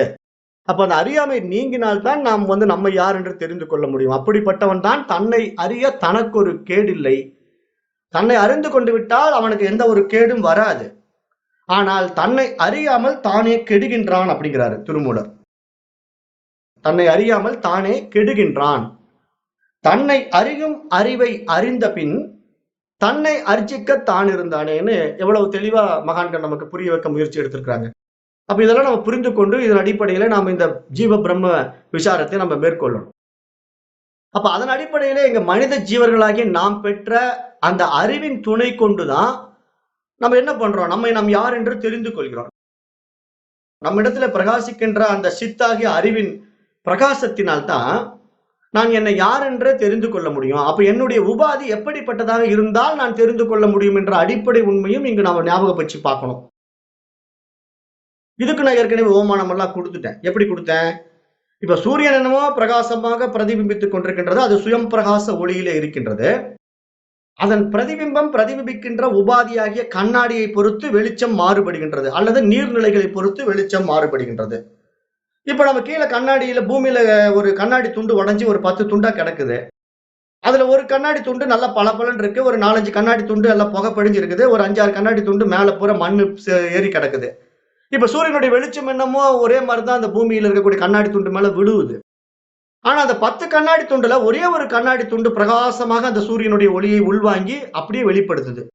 சூரியனுடைய பிரகாசம் என்னவோ அதே வெளிச்சம் சூரியனிலிருந்து இருந்து அந்த கண்ணாடி துண்டுல இருந்து வெளிப்பட்டுகிட்டு. புகைப்படிந்த கண்ணாடி துண்டுல ஒரு மங்கலான வெளிச்சம் தான் வருது, ஒன்னும் சரியா வெளிச்சமே வரல. சுத்தமா மண்ணு மூடிக்கிட்டு இருக்கிற கண்ணாடி துண்டுல இருந்து ஒண்ணுமே காணும். அப்ப இந்த மாதிரி ஒரு சூரியனுடைய பிரகாசத்தை பிரதிபிம்பிக்கின்ற கண்ணாடி துண்டுகளில் இருக்கின்ற வேறுபாடுகளின் காரணமாக எவ்வாறு அது பிரதிபிம்பிக்கின்றதோ அது போல இங்கு ஜீவர்களாகி நம்மிடத்திலே அந்த ஆன்மா பிரதிபிம்பிக்கின்ற பிரகாசமானது மாறுபடுகின்றது அப்படின்னு நம்ம ஏற்கனவே பார்த்தோம். எப்படி மாறுபடுகின்றது? உடல்கள் தான் அதற்கு உபாதி. எப்படி கண்ணாடி துண்டு தான் அங்க உபாதியோ அது மாதிரி இங்க உடல் தான் உபாதி. அந்த உடல் எப்படிப்பட்டு இருக்கிறது? மனித உடல் ஒரு மாதிரி இருக்கு, மிருகம் உடல் ஒரு மாதிரி இருக்கு, பறவை உடல் ஒரு மாதிரி இருக்கு, புழு பூச்சி தாவரங்கள் அப்படின்னு எடுத்துக்கிட்டா ஒரு அறிவு தாவரத்திலே தொடங்கி 6 அறிவு படைத்த மனிதன் வரைக்கும் உடல்கள் மாறுபட்டு காணப்படுகின்றன, உபாதிகள் மாறுபட்டு காணப்படுகின்றன. உபாதினா என்ன புரிந்து கொள்ளணும்? ஒன்று அதன் மீது ஏற்றி வைக்கப்பட்டிருக்கின்றதுன்னு புரிந்து கொள்ளணும், அதுதான் உபாதி. அப்ப அப்படி பார்க்கும்போது அந்த உபாதியில பிரதிபிம்பிக்கின்ற அந்த அறிவு இருக்கு பாருங்க, அந்த அறிவு என்னமோ சுயம் பிரகாச அறிவு, பூரண அறிவு, அதனுடைய எல்லையில்லாத அந்த அறிவு தன்மை பட்டு பிரதிபிம்பிக்கின்ற உடல்களின் தன்மைக்கு ஏற்றவாறு பிரகாசிக்கின்றது. அப்படி பட்டு பிரதிபிம்பிக்கின்ற உடலில் ரொம்ப அந்த தெளிந்த கண்ணாடி போல் இருக்கின்ற உடல் எது? மனித உடல் தான். அதுல ரொம்ப முழுமையா அந்த அறிவு பிரகாசிக்க முடியும். ஏன்னா அதுலதான் அந்த தூய அறிவு பிரகாசிக்கக்கூடிய மனமும் உடலும் கொடுக்கப்பட்டிருக்கின்றன. மற்ற ஜீவராசிகளுக்கு உடல் இருந்தாலும் அந்த தெளிந்த மனம் அங்க இல்லாதனால அது பிரகாசிக்க முடியாம அது தன்னை யார் என்று தெரிந்து கொள்ள முடியாத நிலையிலேயே வாழ்ந்து இறந்து போகின்றன. அது எது வரைக்குமே அப்படி நடக்குது? ஒரு அறிவு தாவரத்தில் தொடங்கிய தாவர ஜங்கமத்தில் தொடங்கி மிருகங்கள் வரைக்கும் அவைகளுக்கும் புலன்கள் கூடிக்கொண்டே வந்தாலும் 5 புலன்கள் மனிதர்களைப் போலவே அதுகளுக்கும் மிருகங்களுக்கும் இருந்தாலும் நாய் மாடுக்கெல்லாம் நம்மள மாதிரி 5 புலன்கள் இருக்கு. கண்கள் இருக்கு, காதுகள் இருக்கு, மூக்கு இருக்கு, நாக்கு இருக்கு, தொடு உணர்வு இருக்கு. ஆனாலும் அது பிரயோஜனப்படாது. காரணம் என்னன்னா அதற்கு தெளிந்த மனம் இல்லை. ஆனா மனிதன் மட்டும்தான் இந்த மனதை தெளிந்த மனமாக மாற்றினான்னா, ஏற்றி வைக்கின்ற அந்த களங்கத்தை நீக்கிவிட்டான் என்றால் அந்த தூய அறிவு அந்த கண்ணாடியிலே முழுமையாக பட்டு பிரகாசிப்பது போல, தூய சூரிய ஒளி அந்த கண்ணாடியிலே பட்டு பிரகாசிப்பது போல இந்த மனித உடலில் இருக்கின்ற மனதின் வாயிலாக அந்த பூரண அறிவை நாம் புரிந்து கொள்ள முடியும்னு சாஸ்திரம் இங்க சுட்டி காட்டுது. அதுதான் இங்க விஷயமே. அதனாலதான் மைண்டை பத்தி மகான்கள் அப்படி பேசிக்கிட்டே இருக்கிறாங்க. ஏன்னா தெளிந்த மனசு வேணும், தூய்மையான மனம் வேணும், சித்த சுத்தி வேணும். அந்த சித்த சுத்திக்கு தான் கர்மாலாம் செய்யணும், அதுக்கு தான் மன தூய்மைக்கான காரியங்களை செய்யுங்க அப்படின்னு சொல்லிக்கிட்டே இருக்காங்க. அப்ப அதன் அடிப்படையில இப்ப நம்ம என்ன புரிஞ்சுக்கணும்? சாஸ்திரத்தை கற்றறிந்து, இது போன்ற சாஸ்திர ஞானங்களை இந்த மனதின் வாயிலாக கற்றறிந்து அதன் அடைந்த ஒரு தெளிந்த ஞானத்தை வைத்துக் கொண்டுதான் ஈஸ்வரன், ஜீவன் மற்றும் பிரபஞ்சம் ஆகியவைகளை சரியாக புரிந்து கொண்டு தன் மூலமாகவே இந்த மாயை ஆகிய ஈஸ்வரன் பிரகாசித்துக் கொண்டிருக்கின்றான். அவன்தான் பரபிரம்மத்தை அறிய வைக்கின்ற அரிதான வித்தையை நமக்கு புகுத்துகின்றான்ங்கிறதையும் நம்ம இங்க புரிந்து கொள்ள வேண்டும். ஏன்னா அந்த சித்தாகிய அறிவு தான் இந்த மனித உடலிலே பிரகாசித்து அதற்கான தகுதியை நம்ம இடத்திலே கொடுக்குது. அப்படிப்பட்ட கல்வி தகுதிக்குத்தான் இந்த சாஸ்திரத்தினுடைய பெயர் என்னன்னா பராவித்யா அப்படின்னு பேரு. இப்ப வித்யான்னா கல்வின்னு அர்த்தம், பராவித்யானா அந்த பரமனை அல்லது பிரம்மனை அறிந்து கொள்ளக்கூடிய வித்தை அப்படின்னு பேரு. அபராவித்யானா அதுக்கு ஆப்போசிட் வேர்டு. அது நம்ம மற்ற வித சயின்ஸ், கெமிஸ்ட்ரி, பயாலஜி, மேத்தமேட்டிக்ஸ் அப்படின்ற நம்ம பொருளாதார கல்வி எல்லாம் படிக்கிறோம் இல்லையா, அதெல்லாம் அபராவித்யா. அதாவது இறைவனை தெரிந்து கொள்ள முடியாது. இந்த உலக விவகாரங்கள்லாம் தெரிந்து கொள்ளலாம். எப்படி பணம் சம்பாதிக்கிறது, எப்படியெல்லாம் யாரை ஏமாத்துறது, இந்த மாதிரி எல்லாம் நம்ம படிக்கலாம். அது அபராவித்யா. இங்க பரமனை பற்றி படிக்கின்ற ஒரு பாடத்துக்கு பெயர் பராவித்யா. அதை பிரம்ம வித்யான்னு சாஸ்திரம் சொல்லுது. அப்ப அப்படிப்பட்ட ஒரு வித்தை தான் இப்ப நம்ம படித்துக் கொண்டிருக்கின்றோம். இந்த படிப்பு யாருக்கு? மனிதனாகிய நமக்கு தான் கொடுக்க முடியும். ஒரு மிருகத்தை உட்கார்ந்து பாடம் எடுக்க முடியாது. அப்ப அதனால மனிதன் மட்டும் தான் இது போன்ற பாடத்திட்டங்களை உள்வாங்கி தெளிந்த மனதிலே தன் சுயம் பிரகாசத்தை வெளிப்படுத்த முடியும். அந்த அறிவை வெளிப்படுத்தி தான் அது, அதுதான் நான் என்று தெரிந்து கொள்ள முடியும். அதனாலதான் அரிதறிந்து மனிதனாய் மானிடனாய் பிறத்தல் அரிது என்று முன்னோர்கள் சொன்னார்கள். அப்ப இதுல பிரம்மம் என்பது எப்படின்னா ஒரு நிர்குணத்தன்மை வாய்ந்தது. அது குணமற்றது அப்படிங்கறனால நிர்குணம்னு சொல்றோம். அதுல எந்த குணமும் இல்ல. ஆனா மாயை என்பதை நம்ம சர்க்குணம் என்று சொல்வோம். ஏன் அப்படின்னா அந்த மாயையில பட்டு பிரகாசிக்கும் போது அது செயல்பாட்டுக்கு வந்து விடுவதனால அதை நம்ம சர்க்குணம் என்று சொல்கின்றோம். ஏன்னா பிரம்மம் அசைவற்றது. ஆனா அதுல இருந்து வெளிப்படுகின்ற சர்க்குணம் இருக்குது இல்லையா, இந்த ஈஸ்வரன், அவனிடத்துல எத்தனையோ லீலா வினோதங்கள் நடந்து கொண்டிருப்பதனால அது செயல்பாட்டுக்குள்ள இருக்கிறதுனால அதை நம்ம சத்குணம் என்று சொல்கிறோம். அப்ப நிர்குணமான பிரம்மம் அந்த உபாதியிலே பிரதிபிம்பிக்கின்ற பொழுது சர்க்குணமாக மாறிவிடுகின்றது அப்படிங்கறதை நம்ம இங்க புரிந்து கொள்ள வேண்டும். அப்ப சர்க்குணம் என்றால் என்ன புரிந்து கொள்ளணும்? படைக்கப்பட்ட இந்த மொத்த பிரபஞ்சமே சர்க்குணம் தான். அதை நம்ம நல்லா தெரிந்து கொள்ளணும். அப்ப அந்த நிர்குண பிரம்மமானது இங்க வெளிப்பட்டு சத்குணத்திலே நமக்கு காணப்படுகின்றன அப்படின்னு நம்ம புரிந்து கொள்ள வேண்டும். அப்ப பிரம்மம் தான் இங்கு சத்தியம், அந்த மாயை என்பது மித்தியா அப்படின்னு நம்ம புரிந்து கொண்டு, எதனுடைய இருப்புக்கு எந்த ஒரு சார்பும் இல்லையோ அது பிரம்மம். ஏன்னா அது இருப்பதற்கு அது எதையும் சார்ந்து இருக்க வேண்டிய அவசியம் கிடையாது. பிரம்மம் எதையும் சார்ந்து இருக்கவே இருக்காது. அது தனித்துவமானது, தன்னில் தானாய் தன்மயமாய் தனித்துவமாய் இருப்பது பிரம்மம். எதையும் சாராமல் இருக்கின்றதோ அது பிரம்மம். எதனுடைய இருப்புக்கு இன்னொன்றை சார்ந்து இருக்கின்றதோ அது மித்யா அல்லது மாயை அப்படின்னு புரிந்து கொள்ளணும். அப்ப இன்னொன்றை சார்ந்து எது இருக்கின்றதோ அது மித்யா அல்லது மாயை. எதையும் சாராமல் எது இருக்கின்றதோ அது பிரம்மம். அந்த இடத்துல நம்ம தெளிவாக இருக்க வேண்டும். அப்ப இங்க இந்த மாயை பிரம்மத்தை சார்ந்து இருக்கின்றது. மேலும் இந்த மாயை மாற்றத்தை அடைந்து சிருஷ்டியாக வெளிப்பட்ட உடனே அதனிடமிருந்து 3 குணங்கள் வெளிப்பட்டது அப்படின்னு நம்ம பார்த்தோம். கடந்த பாடத்திட்டத்தில் நம்ம பார்த்தப்ப என்ன சொன்னோம்? முதல்ல புருஷன் மட்டும்தான் இருந்தா, அந்த புருஷன்ல இருந்து பிரகிருதின்னு ஒண்ணு வெளிப்பட்டு, அந்த பிரகிருதியிலிருந்து அகங்காரம் வெளிப்பட்டு, அதுல இருந்து குணங்கள் தோன்றியன. சத்துவம், ரஜஸ், தமஸ் என்ற 3 குணங்கள் வெளிப்பட்டன அப்படின்னு நம்ம பார்த்தோம். அப்ப அந்த குணபேதங்கள்னால் தான் இங்க இந்த உலகம் நமக்கு விரியுது. ஒவ்வொரு குணபேதங்கள்னாலும் இந்த உலகம் விரிந்து பலவாறாக காணப்படுகின்றது. ஒவ்வொன்றும் ஒவ்வொரு குண அதிசயங்கள் இருக்குது. அது ஒரு அறிவு தாவரத்துல தொடங்கி மனிதன் வரைக்கும் பல்வேறு மாற்றத்திற்கு உட்பட்டு காணப்படுகின்றன. அப்ப இப்படிப்பட்ட இந்த லீலா வினோதம் எல்லாம் மாயையில் நடைபெறுகின்ற ஒரு விஷயமாக பார்க்கப்படுகின்றது. அதனால இந்த ஒட்டுமொத்த பிரபஞ்சமும் ஈஸ்வரனுடைய உடலாகவும் பார்க்கப்படுகின்றது. அப்ப இங்க மாயையாக பார்த்தோம்னா இந்த பிரபஞ்சத்தை நீங்க மாயையா பார்த்தீங்கன்னா சாஸ்திரம் என்ன சொல்லுது? அனித்யம், அசுகம், லோகம் அப்படிங்குது. அசுகம்னா சுகமற்ற தன்மை. இந்த மாயை உண்மையிலேயே அனித்தியம், நித்தியம் கிடையாது. அனித்தியமான பொருள். இன்று இருக்கும் நாளை இருக்காது. ஏன்னா நேற்று ஒரு இருக்குது, இன்னைக்கு பார்த்தா அது இல்லை. இன்னைக்கு ஒண்ணு இருக்குது, நாளைக்கு பார்த்தா அது இல்லை. அப்ப அது நித்தியமான பொருள் அல்ல, மாறிக்கொண்டே இருக்கின்றது. அது நித்தியமாகவும் இருக்காது. வேறொரு நிலைக்கு, ஒரு மாற்றத்துக்கு, வேறொரு பரிணாமத்துக்கு போய்கொண்டே இருக்கின்றதுனால அது அனித்தியம். மேலும் அதில் சுகம் இருக்கிறதா அப்படின்னா இல்லை, அது அசுகம். அதுதான் இந்த உலகம். அனித்தியம், அசுகம், லோகம், அதுதான் இங்க மாயை அப்படின்னு சாஸ்திரம் சுட்டி காட்டுது. அப்ப இந்த உலகம் நிலையற்றது, சுகங்களற்றது. அப்படி பார்க்கும்போது இப்ப நம்ம எப்படி இங்க ஹேண்டில் பண்ணணும், இந்த பிரபஞ்சத்தை நம்ம எப்படி கையாளணும் அப்படிங்கறத நம்ம புரிந்து கொள்ளணும். ஏன்னா அதுதான் இந்த ஆத்ம ஞானம் நமக்கு தேவைப்படுது. இப்ப எப்படி இதை புரிந்து கொள்ளணும்னா, இப்ப இந்த ஒட்டுமொத்த பிரபஞ்சத்தை நீங்க ஈஸ்வரனாக பார்த்தீங்கன்னா, பரமனுடைய பராசக்தியாக நீங்க பார்த்தீங்கன்னா, நானே இந்த உலகமாக இருக்கின்றேன், இந்த உலகத்தில் உள்ள அனைத்தும் நானே என்று பகவான் ஸ்ரீகிருஷ்ணன் பகவத்கீதையில கூறியது போல நாமும் அந்த தெளிவுக்கு வந்துவிட வேண்டும். ஏன்னா இந்த ஒட்டுமொத்த பிரபஞ்சமும் நானே, எனக்கு வேறாக இந்த பிரபஞ்சம் இல்லை அப்படிங்கிற ஒரு தெளிவு நம்ம இடத்துல வரணும். ஏன்னா அந்த ஈஸ்வரனுக்கு வேறாக நாம் இல்லை. நாமளும் அந்த ஈஸ்வரனும் ஒன்றே தான். அப்ப அந்த புரிதல்ல எப்படி புரிந்து கொள்ளணும்? இந்த அனித்யம், அசுக்கம், லோகம் அப்படிங்கிற வார்த்தையை வந்து நம்ம ஒரு நெகட்டிவா பார்க்காம, இந்த ஹோல் யூனிவர்சல் இஸ் கால்டு ஈஸ்வரா. இந்த ஒட்டுமொத்த பிரபஞ்சமும் அந்த ஈஸ்வர தன்மையில் இருக்கின்றது. அந்த ஒட்டுமொத்த பிரபஞ்சத்தில் அதற்கு வேறாக நான் இல்லை. நானும் அதனுடன் தான் இருக்கின்றேன். அதில் ஒரு துகள் தான் நானும் என்பதனாலே நானே ஈஸ்வரன் என்று நாம் சொல்லிக் கொள்வதில் ஒரு பெருமிதம் அடைய முடியும். அப்ப அந்த அடிப்படையில நம்ம இதை பாசிட்டிவா எடுத்துக்கலாம். அப்ப இங்க நமக்கு வெறுப்பு வராது. அதுவே இந்த உலகத்தை கீழானது, மிகவும் மோசமானது அப்படின்னு நம்ம ஒதுக்கணும் செய்யலாம். இது வந்து ஒரு அனித்தியமான பொருள், இது மாயை, இதை நான் ஒதுக்குறேன் அப்படின்னு நீங்க சொல்லலாம். அப்படி பார்த்தா நீங்க என்ன பண்ணணும்? அந்த மாதிரி ஒரு ஒதுக்கு தன்மைக்கு நீங்க போகும்போது உங்களுடைய மனசு என்ன பண்ணுது? இன்னொரு விஷயத்தை எதிர்பார்க்குது. ஏதாவது ஒரு நன்மை கிடைக்காதா, அதன் மூலம் நமக்கு ஆதாயம் கிடைக்காதா அப்படின்னு பார்த்தா அங்க டுவாலிட்டி வந்துடும். டுவாலிட்டி என்னன்னா, எனக்கு வேறாக இந்த பிரபஞ்சம் இருக்கிறது. அப்ப இந்த பிரபஞ்சத்தை நான் எனக்கு வேறாக இறைவனாக பார்க்கின்றேன், ஈஸ்வரனாக பார்க்கிறேன் அப்படின்னு நீங்க நினைச்சிட்டீங்கன்னா, அங்க உங்களுக்கு அந்த வணங்கும் தன்மை வந்து விடுகிறது. அங்க வழிபாடு தன்மை வந்து விடுகின்றது.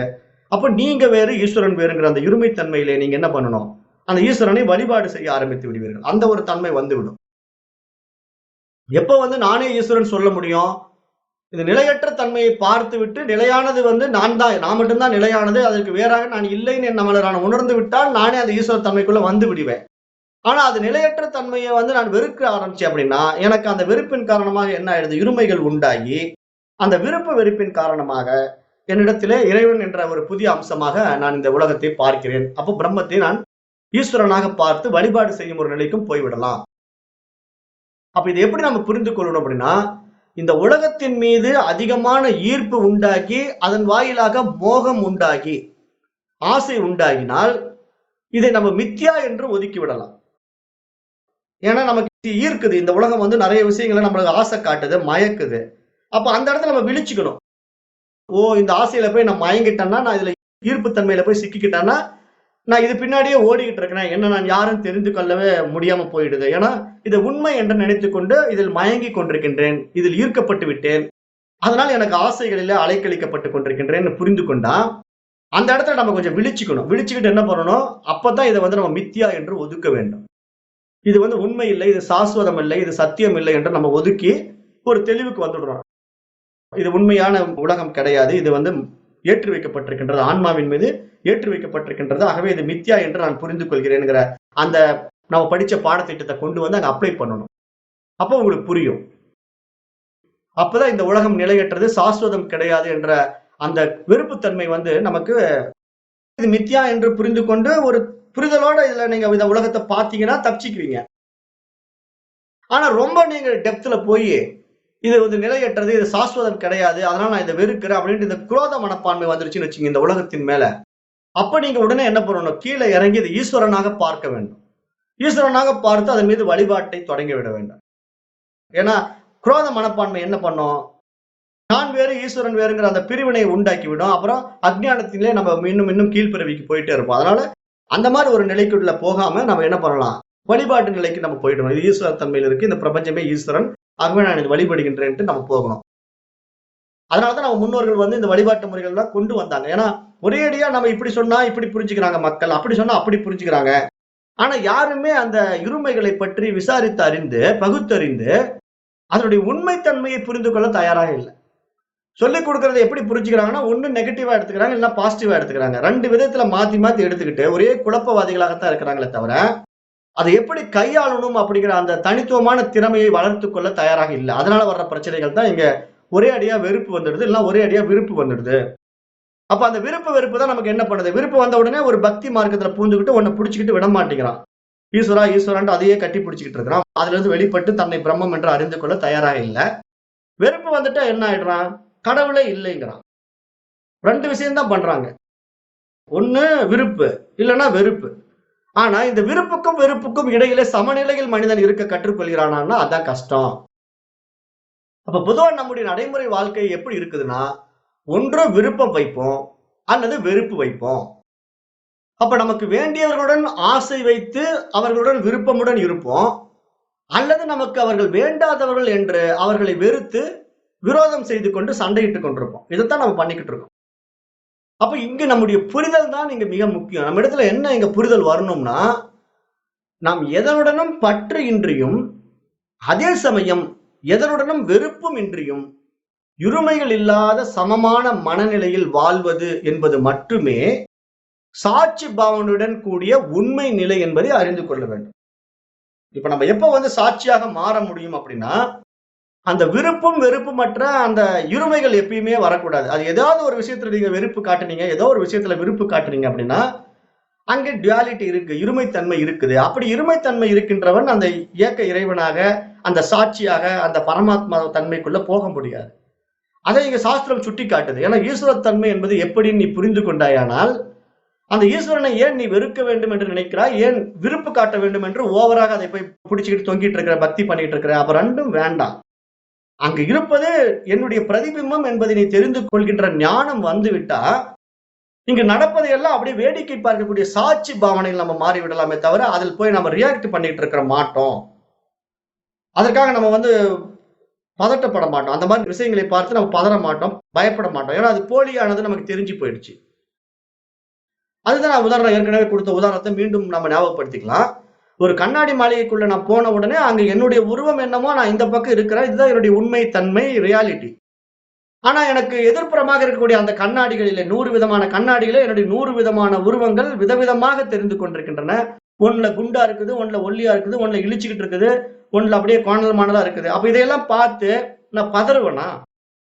எனக்கு ஞானம் இருக்குது. என்ன மாதிரி ஞானம் இருக்குது? நான் மட்டும்தான் இங்க இருக்கிறேன், இதுதான் சத்தியம், அதெல்லாம் என்னுடைய தோற்ற பிம்பங்கள், அது பிரதிபிம்பிக்கின்றன, கண்ணாடியில் பட்டு பிரதிபிம்பிக்கின்ற தோற்ற பிம்பங்கள் என்ற புரிதல், ஒரு ஞானம், ஒரு தெளிவு என்னிடத்தில் இருப்பதினாலே நான் அந்த இடத்துல என்னவா மாறிடுவேன்? வெறும் சாட்சி பாவனையில அந்த கண்ணாடியில் இருக்கிற உருவங்களை பார்த்து கொண்டிருப்பேனே தவிர, அந்த கண்ணாடியில் இருக்கிற உருவங்களை பார்த்து ஐயோ நான் குண்டாயிட்டேன், ஐயோ நான் ஒல்லி ஆயிட்டேன், ஐயோ என்னுடைய காலு கையெல்லாம் இழிச்சுக்கிட்டு போச்சுன்னு நான் பதறுவேனா?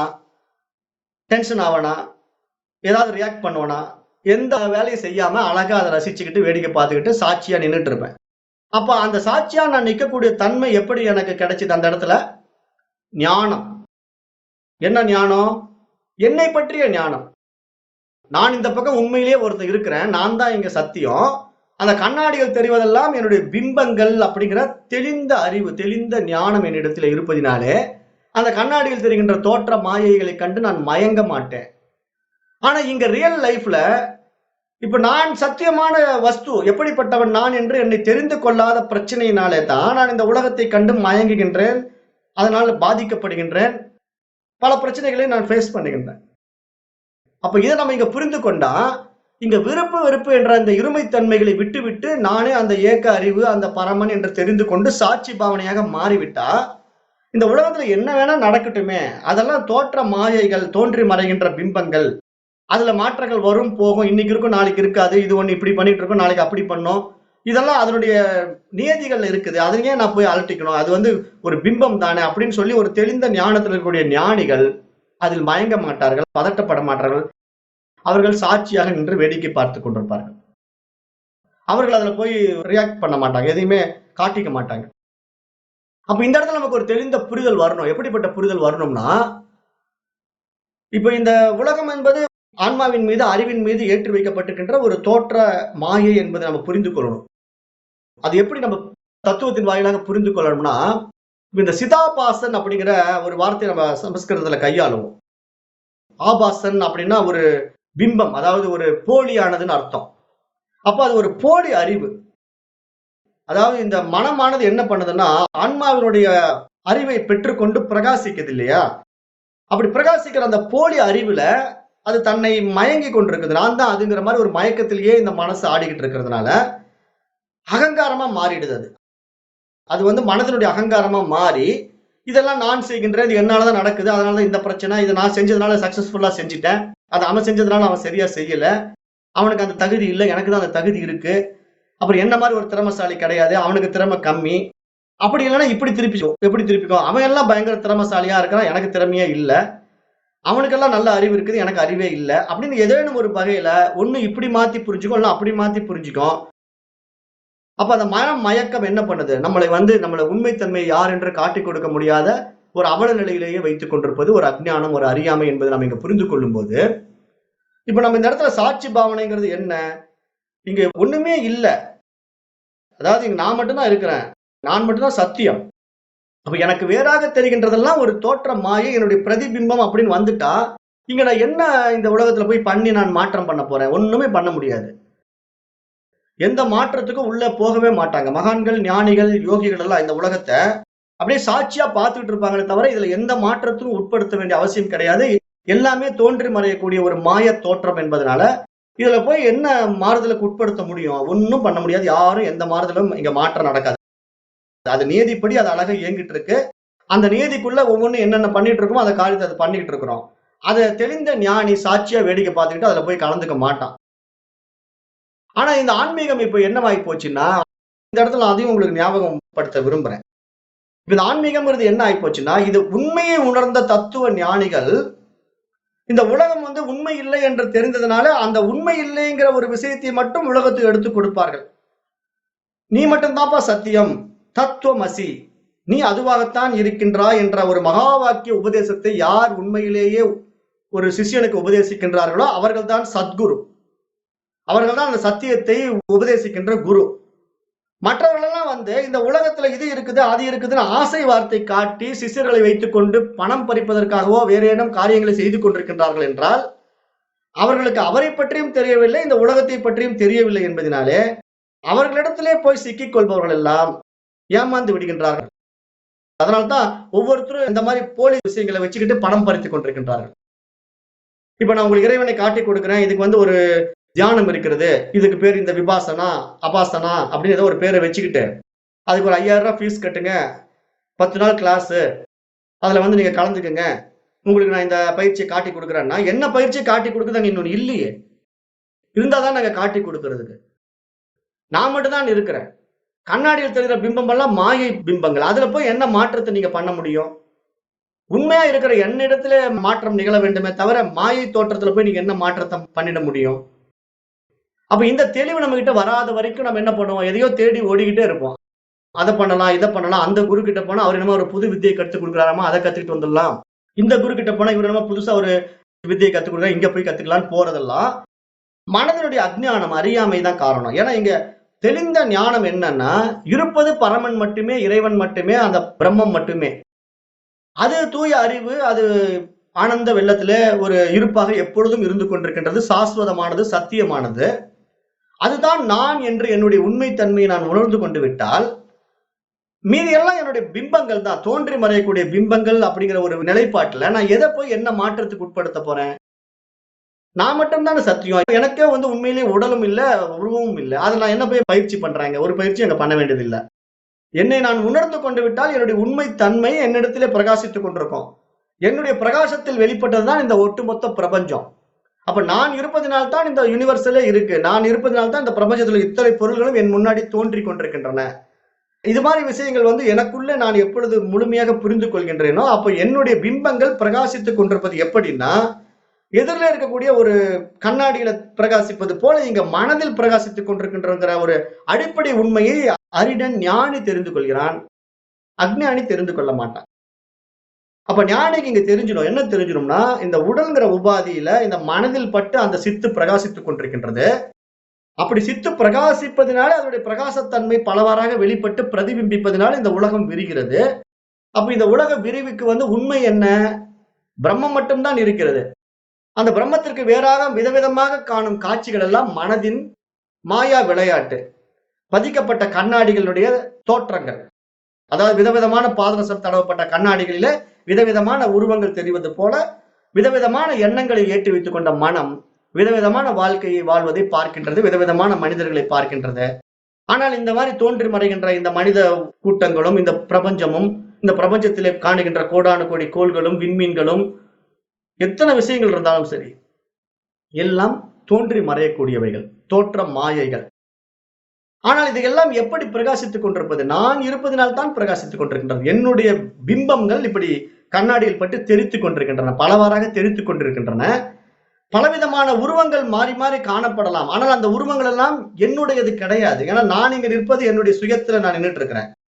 கண்ணாடி முன்னாடி போய் நான் உண்மையான இந்த உடல் நின்னுகிட்டு கற்பனை பண்ணி பார்த்தா கூட, இந்த உடல்ங்கிற மேல ஒரு அபிமானம் வைத்துக்கொண்டு நீங்க அந்த 100 கண்ணாடி முன்னாடி போய் நின்னாலும் கூட, அந்த 100 கண்ணாடியில விதவிதமான உருவங்கள் தெரியும்போது, அது நான் அல்லங்கிற ஒரு தெளிவு உங்களுக்கு இருக்குதா? இல்லையா? அப்ப உங்களுடைய உண்மையான வடிவம் வேறு. ஆனால் அங்க கண்ணாடியில் விதவிதமான வடிவங்கள் காணப்படுவது ஒரு தோற்ற மாயை என்ற தெளிவு உங்களிடத்திலே அந்த உருவத்தின் அடிப்படையில் எப்படி உண்டாகின்றதோ, அதுபோல இங்க உருவமற்ற நான் எப்படி உருவத்தில் இருக்க முடியும்ங்கிற அந்த ஒரு தெளிவும் இங்க வர வேண்டும் நான் இங்க சுட்டிக்காட்டுறேன். ஏன்னா அப்படி வந்தா தான் இங்க மாயைக்கும் எனக்கும் உள்ள வித்தியாசத்தை தெரிந்து கொள்ள முடியும். இல்லன்னா நான் நிழலை நிஜம் என்று நம்பி ஏமாந்து கொண்டிருக்கின்றேன். அப்ப நிழல் தான் நான் என்று நம்பிக்கொண்டிருப்பது எவ்வளவு ஒரு அஞ்ஞானம், எவ்வளவு ஒரு அறியாமை. அப்ப நிழலை நான் என்று நினைத்துக் கொண்டிருக்கின்றவன் நிஜ வடிவத்தை இழந்து விட்டான். நிஜ வடிவத்தை இழந்தவன் தன்னைத்தான் எப்படி அறிந்து கொள்வான்? அப்ப தன்னைத்தான் அறிந்து கொள்ளும் போது தானே அங்க ஆனந்தம் மலரும். என்னுடைய ரியாலிட்டி எனக்கு தெரியும் போது தானே, என்னுடைய சுயம் வெளிப்படும் போது தானே என்னுடைய உண்மைத்தன்மை என்னிடத்திலே மலரும். ஆனால் நானும் என்ன பண்ணிவிட்டேன், கண்ணாடியில் தெரிகின்ற பிம்பத்தை பார்த்து மயங்கி கொண்டு அதுதான் சத்தியம் என்று என்னுடைய உண்மைத்தன்மையை இழந்து விட்டு நிற்கின்றேன். அதுதான் என்னுடைய அஞ்ஞானம், என்னுடைய அறியாமை என்பதை இங்கு சாஸ்திரம் சுட்டிக்காட்டுது. இப்ப நாம் செய்கின்ற தவறை சாஸ்திரம் இங்கு சுட்டிக்காட்டுது. நீ அஞ்ஞானத்தில் இருக்கின்றாய், அறியாமையில் இருக்கின்றாய்.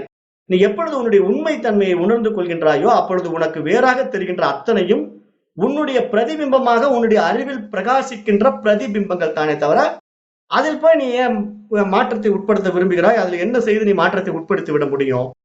அந்த தெளிவு நம்ம இடத்துல வந்துட்டா, நமக்கு அடுத்த வினாடி இந்த தன்னுடைய உடல் மீது இருக்கின்ற அபிமானமும் போயிடும், இந்த உலகத்தின் மீது இருக்கின்ற அபிமானமும் போயிடும்.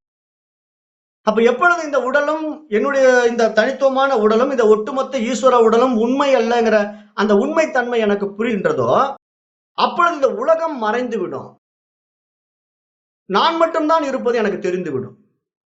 இதைதான் அந்த திருமந்திரத்துல மீண்டும் அதே பாடல் உங்களுக்கு திருப்பி திருப்பி நான் நினைவுபடுத்திக் கொண்டே இருக்கிறேன். மரத்தை மறைத்தது மாமத யானை, மரத்தில் மறைந்தது மாமத யானை. அதை மரமாக பார்த்து கொண்டிருக்கின்ற வரைக்கும் யானை தெரியாது. அது உண்மையான யானையா நம்பிக்கொண்டிருக்கின்ற வரைக்கும் மரம் தெரியாது. அது மாதிரி இங்க பரத்தை மறைத்தது பார்முதல் பூதம், பரத்தில் மறைந்தது பார்முதல் பூதம். அப்ப பரத்தை எது மறைக்குது? என்னுடைய உண்மைத்தன்மை, என்னுடைய ஆன்மாவை, என்னுடைய அறிவை எது மறைக்கிறது? இந்த 5 பஞ்ச பூதங்கள். பார்முதல் பூதம் என்றால் இந்த 5 பூதங்களாகிய இந்த பிரபஞ்சம் மறைத்துக் கொண்டிருக்கின்றது. என்னுடைய உண்மைத்தன்மையை மறைக்கின்றது. எப்பொழுது என்னுடைய அறிவு இந்த உண்மைத்தன்மையை உணர்ந்து கொள்கின்றதோ, சத்தியமாக நான் மட்டும்தான் இருக்கின்றேன், என்னுடைய பிரதிபிம்பம் தான் இது என்னை மயக்கி கொண்டிருக்கின்றதுன்னு எப்ப தெளிவு வந்துடுதோ, அப்ப பரத்தில் மறைந்தது பார்முதல் பூதம். அப்ப அந்த பரத்திலே, அந்த இறைவனிலே, அந்த அறிவிலே இந்த உலகம் மறைந்து விடுகின்றது. அப்படிப்பட்ட ஞானிகளுக்கு இங்கு சொல்லிக் கொடுக்கிறதுக்கு ஒண்ணும் இல்லை, கற்றுக்கொள்வதற்கு ஒன்றும் இல்லை. அதான் உண்மையான விஷயம். ஏன் ரமண மகரிஷி எல்லாம் சும்மா உட்காந்துட்டாருன்னா, இங்க யாருக்கு சொல்லிக் கொடுப்பேன்? நானு சொல்லிக் கொடுக்கறதுக்கே ஒருத்தர் இல்லையே. ஒருத்தர் இருந்தா தானே நான் சொல்லிக் கொடுத்துட்டு இருப்பேன். இன்னொருத்தர் இல்ல, இன்னொருத்தர் இருக்கிறான்னு நம்பினா அங்க நானே என்னை ஏமாத்தி கொண்டிருக்கின்றேன். ஏன்னா என்னுடைய பிம்பத்தை நான் பார்த்துக்கிட்டு மயங்கி கொண்டிருக்கின்றேன். அந்த மயக்கம் என்னிலிருந்து விடுபட வேண்டும். இதுதான் அஞ்ஞானம் அப்படின்னு இங்க சாஸ்திரம் சுட்டி காட்டுது. அப்ப தெளிந்த ஞானிகள், உண்மை குருமார்கள் பெரும்பாலும் ஒடுங்கிடுவாங்க. உலக விஷயத்துக்குள்ள வரமாட்டாங்க. இதெல்லாம் அவங்களுக்கு தெரியும். உண்மை இல்ல, பொய், இதெல்லாம் போலி அப்படின்னு சொல்லிட்டு அவங்க இருக்கிற இடம் தெரியாம இருக்கிறவங்க தான் உண்மையான ஞானிகள், யோகிகள், பிரம்மனிஷ்டர்கள். மீதி எல்லாம் வெளியே வந்து ஆர்ப்பாட்டம் பண்ணிட்டு இருக்குது பாருங்க. அதெல்லாம் போலி குருமார்கள். இதுல என்ன ஒரு இடத்துல நீங்க புரிஞ்சுக்கணும், ஒரு சின்ன அண்டர்ஸ்டாண்டிங் எப்படி பண்ணிக்கணும் அப்படின்னா, இந்த போலி குருமார்களா வராங்க பாத்தீங்களா, அவங்களை எப்படி நீங்க கண்டுபிடிக்கலாம்னா, ₹1 பணம் கேட்டாலும் அவன் போலி குருமார் தான். ஏன்னா இங்க உண்மையற்ற தன்மையை வெளிப்படுத்துவதற்கு பணம் கொடுன்னு கேட்கறான்னா அவன் தன்னை தெரிஞ்சுக்கலான்னு அர்த்தம். அப்ப எனக்கு வேறாக இன்னொன்னு இருக்குதுன்னு நினைச்சுக்கிட்டு தானே அவன் பணம் கேட்கறான் அந்த குரு. அப்ப அப்படி பணம் கேட்டு இந்த வித்தியை நான் கத்துக் கொடுக்குறேன், கிளாஸ் எடுத்து கொடுக்குறேன், இந்த கிளாஸ்க்கு நீங்க வந்து கலந்துக்குங்க, இவ்வளவு பணம் கொடுங்க அப்படின்ட்டு ₹1 எனக்கு பே பண்ணுங்க, நான் உங்களுக்கு ஆத்ம ஞானத்தை கொடுக்குறேன்னு சொன்னா அவன் ஏமாத்துறான்னு அர்த்தம். அப்படி கொடுக்கறதுக்கு வேறாக ஒன்றுமே இல்லை. ஒரு விஷயம் இங்க கிடையாது. நமக்கு ஆப்போசிட்டா ஒண்ணுமே கிடையாது. நானுங்கிற இந்த உடலும் உண்மை கிடையாது. நான் ஒரு சேதனம், சைத்தன்யம், அறிவு ஸ்வரூபம். நானு என்னுடைய அறிவு பிரகாசம் மட்டும்தான் இருக்குது. அது பட்டு பிரதிபிம்பிப்பதனால இந்த உலகம் விரிஞ்சுக்கிட்டு இருக்குது. அது வந்து தோன்றி மறைந்து கொண்டிருக்கின்றது. இந்த உடல் தானாக ஒரு நாள் இல்லாம போயிட போகுது. அந்த உடல் இல்லாம போனா இந்த உலகம் மறைந்து விட போகிறது. எப்போ? மரணத்துல. இப்ப நம்ம தூங்கும் போதே உலகம் மறையுது. ஆனா மறுநாள் காலையில விழிச்சு எழுந்திருக்கிறோம், நம்ம உலகம் மீண்டும் வந்து விடுகிறது. அப்ப ஏன் இந்த தோன்றி மறையக்கூடிய இந்த விஷயங்கள் நடந்து கொண்டிருக்குது அப்படின்னு நீங்க பாத்தீங்கன்னா, அந்த உடல்ங்கிற உபாதி இருக்கிற வரைக்கும் அது பிரகாசிச்சுக்கிட்டே இருக்கும். கண்ணாடி இருக்கிற வரைக்கும் சூரியனுடைய பிரகாசம் தெரிந்து கொண்டே இருக்கும். அந்த கண்ணாடி தூள் தூளா உடைஞ்சு மண்ணோடு மண்ணா அப்படியே பவுடர் ஆயிடுச்சுன்னா அந்த கண்ணாடியில திருப்பி சூரிய பிரகாசம் தெரியுமா? தெரியாது இல்லையா?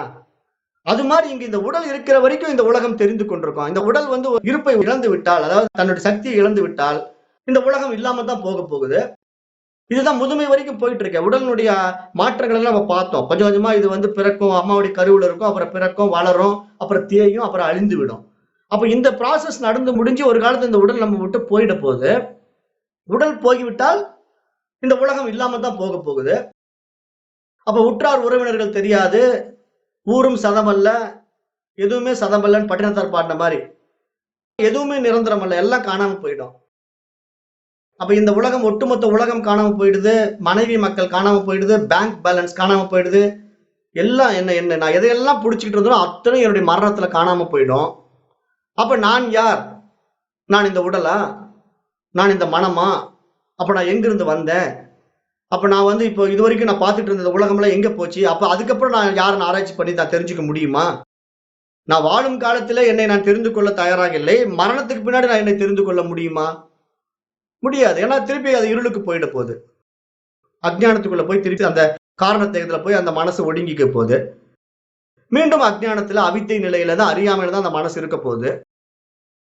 அப்புறம் அடுத்த பிறவி அது உடம்பு எடுத்து வரும்போது அது எப்படிப்பட்ட பிறவிங்கிறது தெரியாது. காரணத்தேகத்துல இருக்கக்கூடிய மனதனுடைய சங்கல்பங்கள், வாசனைகள் எப்படியோ அதற்கேற்ற உடலை தேர்ந்தெடுக்க போகுது. அப்ப அந்த உடல்ல திருப்பி இது மாதிரி ஒரு வாய்ப்பு கிடைக்குமான்னா சொல்ல முடியாது. அது மனித உடலா, மிருக உடலா, பறவை உடலா, புழு பூச்சி உடலா? ஏன்னா எந்த மாதிரி சம்ஸ்கார பதிவுகள் அந்த காரணத்தேகத்துல பதிவு செய்யப்பட்டிருக்கின்றோ அதற்கேற்ற உடல் தான் அங்க கிடைக்க போகுது. அப்ப அந்த உடலை எடுத்துக்கொண்டு வந்து மீண்டும் இது மாதிரி ஒரு ஆத்ம ஞானத்தை அடைந்து நான் திருப்பி இந்த பிறவாப்பு நிலையை அடைந்து விடுவேனுங்கிற உத்தரவாதம் கிடையாது. அப்ப அரிதறிது மானிடராய் பிறத்தல் அரிதுங்கிற மாதிரி எனக்கு கிடைத்த இந்த அரிதான மனித பிறவி வைத்துக்கொண்டு இந்த பிறவிலேயே நான் என்னை தெரிந்து கொண்டு நான் வந்த வேலையை முடிச்சிட்டு போறதுதான் இங்க புத்திசாலிகளுக்கு, விவேகிகளுக்கு அழகு. அந்த விவேகமற்ற மிருகங்களைப் போல வாழுகின்ற மனிதர்கள் மீண்டும் மீண்டும் பிறப்பி இறப்புங்கிற சம்சார சாகரத்திலே சிக்கிக்கொண்டே இருப்பார்கள். அவர்கள் வெளியே வரமாட்டார்கள், வரவும் முடியாது. அப்ப நம்ம அதை இங்க ஆழமாக புரிந்து கொண்டா, இங்க புறத்துல போய் எந்த விஷயங்களும் கத்துக்கிறதுக்கு ஒண்ணும் இல்ல. தன்னை அறிந்து தன்மயமாகிறது மட்டும்தான் தெரிந்து கொள்ள வேண்டும். தன்னை அறிந்து தன்மயமாகின்ற ஒரு விஷயத்தை உபதேசிக்கின்ற குருமார்கள் ஒரே ஒரு வார்த்தையை மட்டும் சொல்லிக் கொடுப்பார்கள். தத்துவம் அசி, நீ அதுவாகவே இருக்கிறாய் அப்படின்னு ஒரு வார்த்தையை சொல்லிக் கொடுப்பார்கள். அந்த வார்த்தையை சிஷ்யன் கேட்கிறான், அது எப்படி நான் அதுவாகவே இருக்கிறேன், அப்ப அதுங்கிறது எது அப்படின்னு ஒரு கேள்வி அவன் எழுப்பும் போது அதற்குண்டான விளக்கங்கள் தான் இந்த இத்தனை விஷயங்களும். இப்ப நான் உங்களுக்கு எடுத்துக்கிட்டு இருக்க அத்தனை வகுப்புமே அதற்குண்டான விளக்கங்கள் தான். அப்ப அதை நம்ம நல்லா தெளிவாயிட்டோம், கேட்டு கேட்டு நல்ல ஒரு தெளிவுக்கு, ஒரு புரிதலுக்கு வந்துட்டோம் அப்படின்னா இங்க எங்கேயுமே நம்ம ஆசிலேஷன் ஆக மாட்டோம். நம்ம யாரும் ஏமாத்த முடியாது. நம்மள யாரும் பொய் சொல்லி இந்த பயிற்சி கொடுக்குறேன், அந்த பயிற்சி கொடுக்குறேன், இவ்வளவு பணம் கட்டுங்க, அவ்வளவு பணம் கட்டுங்கன்னு சொல்ல முடியாது. சொன்னால் நம்ம ஏமாந்து போக மாட்டோம். அப்படியே பணத்தை வாங்கி ஒரு வகுப்பை நடத்துறான்னா அது போலி குருமார்கள், அது போலி வகுப்பறைன்னு நல்லா தெரிஞ்சுக்கணும். அங்க போய் படிச்சு நீங்க என்ன சாதிக்க போறீங்க அந்த கிளாஸ்ல? அங்க வந்து ஒரு பாண்டித்யம் தான் உண்டாகும். அந்த படிப்பை பற்றி ஒரு ஞானம் உண்டாகும். தன்னை அறிந்து தன்மயமாவது அங்க நடக்காது. அங்க வேணா போய் படிச்சுட்டு ஒரு ஆசிரியரா மாறலாம். நான் வந்து பாருங்க இதெல்லாம் கத்துக்கிட்டேன், நான் ஒரு பயிற்சி ஆசிரியரா மாறிட்டேன், நானும் உங்களுக்கு பயிற்சிகள் கற்றுக் கொடுக்கிறேன்னு சொல்லலாம். பயிற்சி ஆசிரியனாவே வாழ்ந்து வாழ்க்கையை முடிச்சுக்கலாம். மீண்டும் அடுத்த பிறவிக்கு தயாராயிடணும். அவ்வளவுதானே தவிர ஒரு மாற்றமும் நடந்துராது. இங்க எப்ப தன்னை அறிந்து தன்மயம் ஆகிறானோ அவனுக்கு இந்த உலகமே இல்ல, காணாம போயிடுச்சு. அப்புறம் சொல்லிக் கொடுப்பதற்கும் ஒன்றும் இல்ல, சொல்வதற்கும் ஒன்றும் இல்ல, அவன் சைலன்ஸ்க்கு ஆயிடுவான். அப்ப அப்படி சைலன்ஸுக்கு போற குருமார்கள் மீண்டும் ஏன் இப்ப திருப்பி வந்து இந்த மாதிரி உபதேசம் கொடுக்கிறார்கள் 1, 2 பேருன்னா, அந்த ஈஸ்வர நேதிக்குள்ளே அஞ்ஞானத்திலிருந்து விடுவிக்க வேண்டிய அவசியத்தின் கருதி அதே அது கையாளுது. கருவியை வைத்துக் கொண்டு இந்த மாதிரி தன் உண்மை தன்மையை அது உலகத்துக்கு நிஷ்காமிய கர்மத்திலே வெளிப்படுத்திக் கொண்டிருக்கிறது. அது பணத்துக்காக செய்யல. அது எந்த ஒரு சுயநலத்திலையும் செய்யல. அது எந்த ஒரு பிரதிபலனை எதிர்பார்த்து செய்யல. அது ஈஸ்வர தன்மைக்குள்ள இருக்கிறது. அதுதான் சத்குரு. அந்த தன்மையில் இருந்து கொண்டு யார் வந்து ஈஸ்வர தன்மையிலே இறங்கி கீழே வந்து ஈஸ்வரனாகவே உபதேசம் பண்ணிட்டு இருந்த இடம் தெரியாம போயிடுறாங்களோ அவங்க தான் உண்மையான சத்குரு. அவர்கள் மட்டும்தான் ஒவ்வொருத்தருக்கும் தன்னை யார் என்று காட்டிக் கொடுப்பார்கள். மற்றவர்கள் எல்லாம் பணத்துக்கு ஆசைப்பட்டுக்கிட்டு அதை வைத்து சம்பாதித்துக் கொண்டிருப்பார்கள். இங்க சம்பாதிக்கிறதுக்கு இன்னொன்னு இல்ல, இருந்தா தானே சம்பாதிக்கிறதுக்கு. அப்ப நல்ல ஒரு நிலைக்குள்ள வந்தவனுக்கு இந்த உண்மையற்ற உலகத்திலிருந்து எங்கிருந்து பணத்தை வாங்குவான், எங்கிருந்து பணம் எடுக்கும்? அவனே இல்ல, உலகமே இல்ல. நான் அவனே இல்லை, உலகமே இல்லைன்னு எதை வச்சு சொல்றேன்? இந்த உடலை வைத்துக் கொண்டு சொல்றேன். இந்த உலகம்ங்கிறது உண்மை இல்லை, இந்த உடலுங்கிறது உண்மை இல்லை. அப்படிப்பட்டவனுக்கு இங்க என்ன தேவைப்படுது? ஒண்ணுமே தேவையில்லை. தன்னை இழந்து அந்த பூரண அறிவோடு தன்னை இணைத்துக் கொள்கிறான். அப்படி இணைத்து கொண்டவனுக்கு தான் இங்கு இருப்புன்னே பேரு, சத்துன்னே பேரு. அப்படிப்பட்ட சத்துக்குள்ள பிரகாசிக்கிற சித்து இருக்கு பாருங்க, அது அவனை பூரணத்துவத்திலே வைத்து விடும். அவனுக்கு தேவையானதெல்லாம் கிடைத்து விடும். அவன் எதற்காகவும் ஓட வேண்டியதில்லை. அவன் ஓடி போய் சம்பாதிக்க வேண்டிய அவசியம் இல்லை. அவனுக்கு என்னென்ன வேணுமோ அத்தனை கிடைச்சிடும். அவன் யாருக்காகவும் எதற்காகவும் காத்திருக்க வேண்டியதில்லை. அவன் இன்னொருத்தரை எதிர்பார்த்து வாழ வேண்டியதில்லை. ஏன்னா இன்னொன்னு இல்லை, இருந்தா தானே எதிர்பார்த்து வாழ்வான். ஏதாவது சிஷ்யன் எனக்கு சோறு போடுவானா, இல்ல எங்க அப்பா அம்மா சோறு போடுவாங்களா, இல்ல என்னுடைய மனைவி மக்கள் சோறு போடுவாங்களா அப்படின்னு எதிர்பார்த்து கொண்டிருப்பதெல்லாம் ஒரு அஜ்ஞானம் தானே, பயம் தான் காரணம். இதெல்லாம் மைண்டனுடைய பிளே. இங்க மனசு என்ன பண்ணுதுன்னா, இந்த மாதிரி பாடத்திட்டங்களை படிக்குது, ஒரு அறகுறையா உள்ள வாங்கிக்குது, அப்புறம் நானும் ஆத்ம ஞானின்னு சொல்லிட்டு மயங்கிக்குது. உண்மையிலே தன்னை ஆத்ம ஞானி என்று நினைத்துக் கொண்டிருக்கின்ற அத்தனையும் மைண்டனுடைய பிளே தான். ஏன்னா இங்க ஆத்ம ஞானியே இல்லை, இங்க இருப்பது ஆத்மா மட்டும்தான். ஏன்னா அதுவே சுயம் பிரகாச அறிவு. அங்க போய் அந்த ஞானத்தை புகட்டியெல்லாம் அந்த ஞானியா மாற்ற வேண்டியதே கிடையாது. அஜ்ஞானத்தை நீக்க வேண்டியது மட்டும்தான் அதனுடைய வேலை. சூரியனுக்கு போய் வெளியிருந்து இன்னொரு டார்ச் லைட் போட்டு வெளிச்சத்தை நீங்க கொடுத்து காட்டணுமா என்ன? அதுவே சுயம் பிரகாசம். அப்ப அப்படிப்பட்ட அந்த பூரண அறிவு ஆன்மாவிற்கு வெளியிருந்து புற அறிவு கொடுத்து நீதான் அறிவு அறிவுன்னு காட்டி கொடுக்க வேண்டியதில்லை. இப்ப நம்ம செய்யற விஷயமெல்லாம் என்ன தெரியுமா? உங்களுக்கு அறிவை புகட்டி கொண்டிருக்கின்றங்கிற மாதிரி நீங்க நினைச்சுக்க கூடாது. இந்த பாடத்திட்டங்கள் எல்லாம் படிச்சு எனக்கு அறிவு கொடுத்துட்டு இருக்காரு, என்ன அறிவாளியா மாத்திட்டு இருக்காரு, என்ன பிரம்மன் நாணையா மாத்திட்டு இருக்காரு நினைச்சுக்க கூடாது. நம்ம இடத்துல இருக்கின்ற அறியாமைகளை நீக்கி கொண்டிருக்கின்றார் தான் நீங்க புரிந்து கொள்ள வேண்டும். கண்ணாடியின் மீது படிந்துள்ள களங்கத்தை நீக்கி கொண்டிருக்கின்ற கண்ணாடி என்னமோ தூய்மையா இருக்குது, பளிங்கு போல இருக்கிறது. அதன் மீது கரி படிந்து விட்டது, அதன் மீது புகை படிந்து விட்டது. சூரியனை சுற்றி மேகம் மறைத்துக் கொண்டிருக்கின்றது. நீங்க எப்படி வேணா அவமானம் எடுத்துக்கலாம். சூரியனுடைய மேகத்தை மறைத்துக் கொண்டிருந்தால் மேகம் நீங்கினால் சூரியன் சுயம் பிரகாசம் வெளிப்பட போகின்றது. அதே சூரியனுடைய சுயம் பிரகாசம் கண்ணாடியில் பட்டு பிரதிபிம்பிக்கும் பொழுது கண்ணாடியிலே புகை மூட்டம் படித்ததுனால சரியா பிரதிபிம்பிக்கல. இப்ப நான் என்ன பண்றேன், அந்த கண்ணாடியில் மேல இருக்கிற புகை மூட்டத்தை தொடச்சி விடுறதுதான் என்னுடைய வேலை. அப்ப அதைத்தான் இங்க குருமார்கள், சத்திய குருமார்கள், சத்குருக்கள் செய்து கொண்டிருக்கின்றார்களே தவிர மீதி போலி குருமார்கள் பூரா அதை தொடக்கிற வேலை செய்ய மாட்டாங்க. மேலும் மேலும் திணிக்கிற வேலையை செஞ்சுட்டு இருப்பாங்க. அப்ப திணிக்கிற வேலையை செய்கின்ற இடத்துல போய் சிக்கி கொண்டவர்கள் எல்லாம் மீண்டும் வரவே முடியாது. அவர்கள் பல ஜென்மங்கள் மீண்டும் எடுக்க வேண்டிய கட்டாயம் இருக்கிறது. அது ரெண்டுமே குருட்டு தான். குருட்டும் குருட்டும் குருட்டாட்டம் ஆடி குழி விழுமாறே திருமந்திரம் சொல்லுது. அப்ப ரெண்டு குருட்டுமே என்ன பண்ணும், குழியில போய் விழுந்துரும். இதுவும் தேராது, குருவும் தேராது, சிஷியனும் தேர மாட்டான். இந்த ரெண்டுமே போய் குழியில விழுந்து வீணா போயிடும். ஒண்ணுமே வெளியே வராது, தேரவே தேராது. காலம் போயிடும், அவ்வளவுதான், பிறவி போயிடும். திருப்பி அடுத்த உடம்பு கேரண்டி கிடையாது. இதே மனித உடல் கிடைக்குமான்னு கேரண்டி கிடையாது. அப்ப இங்க நாம தான் புரிஞ்சுக்கணும். இந்த இடத்துல தான் விழிப்புணர்வு தேவை. இதுக்குதான் விழித்துக் கொள்ளுகிறார் மகான்கள். மகான்கள் ஏன் அவன் நம்மளை விழித்துக் கொள்ளுன்னு சொல்றாங்க? நமக்குள்ள ஒரு மலர்ச்சி வரணும். யார் எந்த சொல்ல வராங்க, எப்படி நம்மளை ஏமாத்திட்டு இருக்காங்க, இந்த உலகம் எப்படி போயிட்டு இருக்குது, இந்த இல்லாத உலகத்துல எது என்ன மயக்குது, எந்த விஷயத்துல போய் நான் மயங்கிட்டு இருக்கிறேன், இந்த பயிற்சியை பண்ணி நான் சாதிக்க போறேன், அந்த பயிற்சியை பண்ணி சாதிக்க போறேன்னா அது என்னுடைய மயக்கம் தான், மனமயக்கம் தான். ஏன்னா மனசுதான் அது ஆசைப்படுது. அப்ப அந்த இடத்துல நமக்கு ஒரு தெளிவு வந்துட்டா, இங்க எல்லாம் மனதனுடைய பிளேன் தெரிஞ்சுக்கிட்டா, என்னுடைய உண்மை தன்மை என்ன, அதை எந்த குரு உண்மையை போதிக்கிறார், என்னை காட்டி கொடுக்கிறார். அப்ப என்னை இவர் காட்டி கொடுத்துட்டார். அப்ப அவரு யார்? அது ஈஸ்வரன். அவரு அப்ப அந்த ஈஸ்வரன்ல இருந்து நான் வேறா? அப்ப நானும் வேற அல்ல, அவரும் நானும் ஒன்றுதான். அப்ப இங்க ஏது குரு ஏது சிஷ்யன்? அப்ப நான் குரு நான் சிஷ்யா. இங்க குருவும் இல்லை சிஷ்யனும் இல்லை, இருப்பது இறைவன் மட்டுமே, பிரம்மம் மட்டுமே இருக்கின்றது. அப்ப பிரம்மம் சத்தியம் ஜகத் மித்தியாங்கிற மகா வாக்கிய உபதேசத்தினுடைய பொருளும் அங்கு விளங்கிடும். அப்ப ஃபர்ஸ்ட் புரியாத வரைக்கும் அவன் சிஷ்யன்.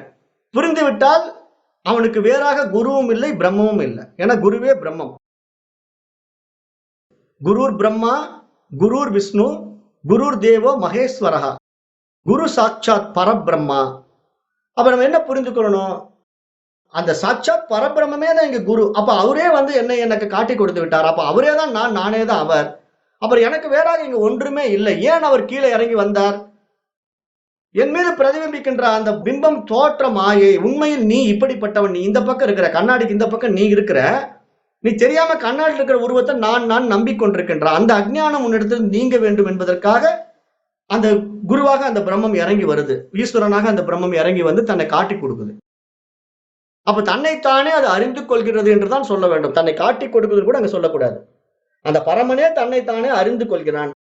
அப்ப அவன் அறிந்து கொள்ளும் போது அங்க தன்னுடைய மலர்ச்சி அங்க மலர்ந்து விடுகின்றது. அந்த மலர்ச்சி தான் இங்க 1000 இதழ் கொண்ட தாமரை மலர்கள் என்று சகசிரஹாரத்திலே என்னுடைய தலையின் மேலே அந்த பிட்ரூட்ரி பீனியல் கிளாண்டிலே பிரகாசித்துக் கொண்டிருக்கின்றன. ஏன்னா அதுதான் ஞானம், அதுதான் அறிவு.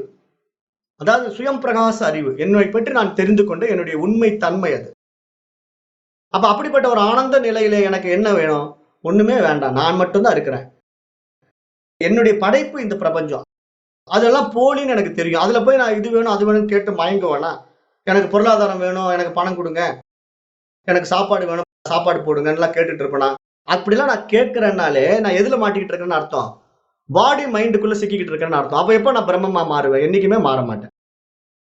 உடலற்ற எனக்கு ஒன்றுமே தேவையில்ல. ஏன்னா நானே தூய அறிவு, சுயம் பிரகாசம். அப்ப என்னுடைய உண்மைத்தன்மை எனக்குள் உணரப்படும் பொழுது, இந்த உடலாகவும், மனமாகவும் இருக்கின்ற இந்த ஒட்டுமொத்த யுனிவர்சல் எப்படி அதனுடைய நியதிக்குள்ள இயங்குமோ, அது இயங்கிக் கொண்டே இருக்கும். அதைப் பற்றி நீங்கள் கவலைப்பட வேண்டாம். இப்ப ஒரு மரம் வந்து எனக்கு தண்ணி கிடைக்கலன்னு வருத்தப்பட்டு உட்கார்ந்திருக்குமா? நாமளே சொல்றோம்ல, மரத்த வச்சவன் தண்ணி ஊத்துவான்ட்டு. அப்ப படைக்கப்பட்ட இந்த ஒட்டுமொத்த பிரபஞ்சத்துல, இந்த இயற்கையினுடைய நீதிக்குள்ள எது எதுக்கு என்ன கிடைக்கணும், எப்ப கிடைக்கணும், எப்ப எடுக்கணுங்கிற அந்த நியதி அது அழகா இயங்கிட்டு இருக்கு. அதுக்கு பேர் தான் ரிதம்னு பேரு. அப்ப அந்த ரிதத்துக்குள்ள நாமளும் போயிட்டோம்னா, அதாவது எப்போ வந்து இந்த ஞானம் நமக்கு புரிஞ்சு போகுதோ, உண்மைத்தன்மை தெரிந்து விடுகின்றதோ, அப்ப தன்னுடைய தனித்துவத்தை எவன் இழந்து விடுகின்றானோ, அவன் ஒட்டுமொத்த யுனிவர்சலா மாறி விடுகின்றான். அவனுக்கு எல்லாமே எது வேணுமோ அவனுக்கு கிடைக்கும். கிடைக்கிறது அவனுக்கு வரும், போகும். அவன் அத பத்தி கவலைப்படாம இருப்பான், இந்த உடல்ங்கிற தன்மைக்குள்ள. ஆனா அந்த உடல்ங்கிற தன்மைக்குள்ள ஒரு உடல்லயும் அவன் இருக்கிறான். 1000, 1,00,00,000, 1,000,000 உடம்புக்குள்ள அவன் இருந்துட்டு இருக்கிறான். விதவிதமான உடம்புக்குள்ள இருந்துட்டு இருக்கிறான். ஆனா அத்தனை உடம்பும் அது வந்து மாயைங்கிற தெளிவோட சாட்சியாக பார்த்து கொண்டிருக்கின்றவன் தான் பிரம்மமாக முடியும். இத்தனையும் வந்து இதன் மீது ஏற்றி வைக்கப்பட்டிருக்கின்ற அந்த தெளிவும் புரிதலும் யாரிடத்திலே முழுமையாக வருகின்றதோ அவர்கள் பிரம்ம ஞானிகள், பிரம்மனிஷ்டர்கள். ஆனா அப்படிப்பட்ட பிரம்ம ஞானி, பிரம்மனிஷ்டன் வந்து இது தெளிந்த நிலைக்குள்ள வந்தான்னா தெளிவா நிப்பான். அரைகுறையா ஏதாவது கத்துக்கிட்டு எனக்கு இது தெரிஞ்சு போச்சு, அந்த குரு அப்படி சொல்லி கொடுத்தாரு போய் சிக்கிக்கிட்டான்னா, அவனுக்கு இன்னும் கொஞ்சம் பிறவி தேவைப்படும். அவனு முழுமை அடைய முடியாது. காரணம் என்னன்னா, அவனுக்கு சாஸ்திர ஞானம் இல்ல. ஏன்னா வேதம் என்ன சொல்லுதுங்கிற அந்த வெளிப்படையான உண்மை தெரியாதனால, அவன் ஏதோ ஒரு விஷயத்த ஒரு ஃபார்முலா வச்சுக்கிட்டு போயிட்டு இருக்கிறான். அந்த ஃபார்முலால பயணம் பண்றான். அந்த குரு அப்படித்தான் சொல்லிக் குடுத்தாருன்னு அவன் பயணம் பண்றான். அதுல சிக்கிக்கிட்டு இருக்கிறான். அப்ப அந்த குரு அவனுக்கு என்ன கத்துக் குடுத்தாரோ, அதிலேயே அவன் போய் அதிலேயே முடிஞ்சிருவான். அவனுக்கு அவனுடைய உண்மை தன்மை தெரியாமயே அவன் இறந்து போயிடுவான். அடுத்த பிறவி அவனுக்கு வரும். ஆனா சாஸ்திர ஞானத்தோட இந்த தெளிந்த அறிவோட வர்றவனுக்கு இங்க எந்த ஒரு சலனமும் இருக்காது. ஏன்னா இங்க அந்த சாஸ்திரம் அவ்வளவு கிளியரா அவனுக்கு புரிய வச்சிடும். இங்க ஒண்ணுமே இல்லப்பா, நீ மட்டும் தான் இருக்கிற. அப்படிங்கிறது அவ்வளவு கிளியரா புரிய வச்சிடும். அந்த தெளிவு நமக்கு வரணும். அப்படி வரும்போது தான் நம்ம நல்லாக இந்த பாதையில பயணிக்க முடியும். அப்ப இந்த ஈஸ்வரன்கிற தன்மை இப்ப நம்ம என்னங்கிறது இன்றைக்கு வகுப்புல பார்த்து புரிஞ்சுக்கிட்டோம்.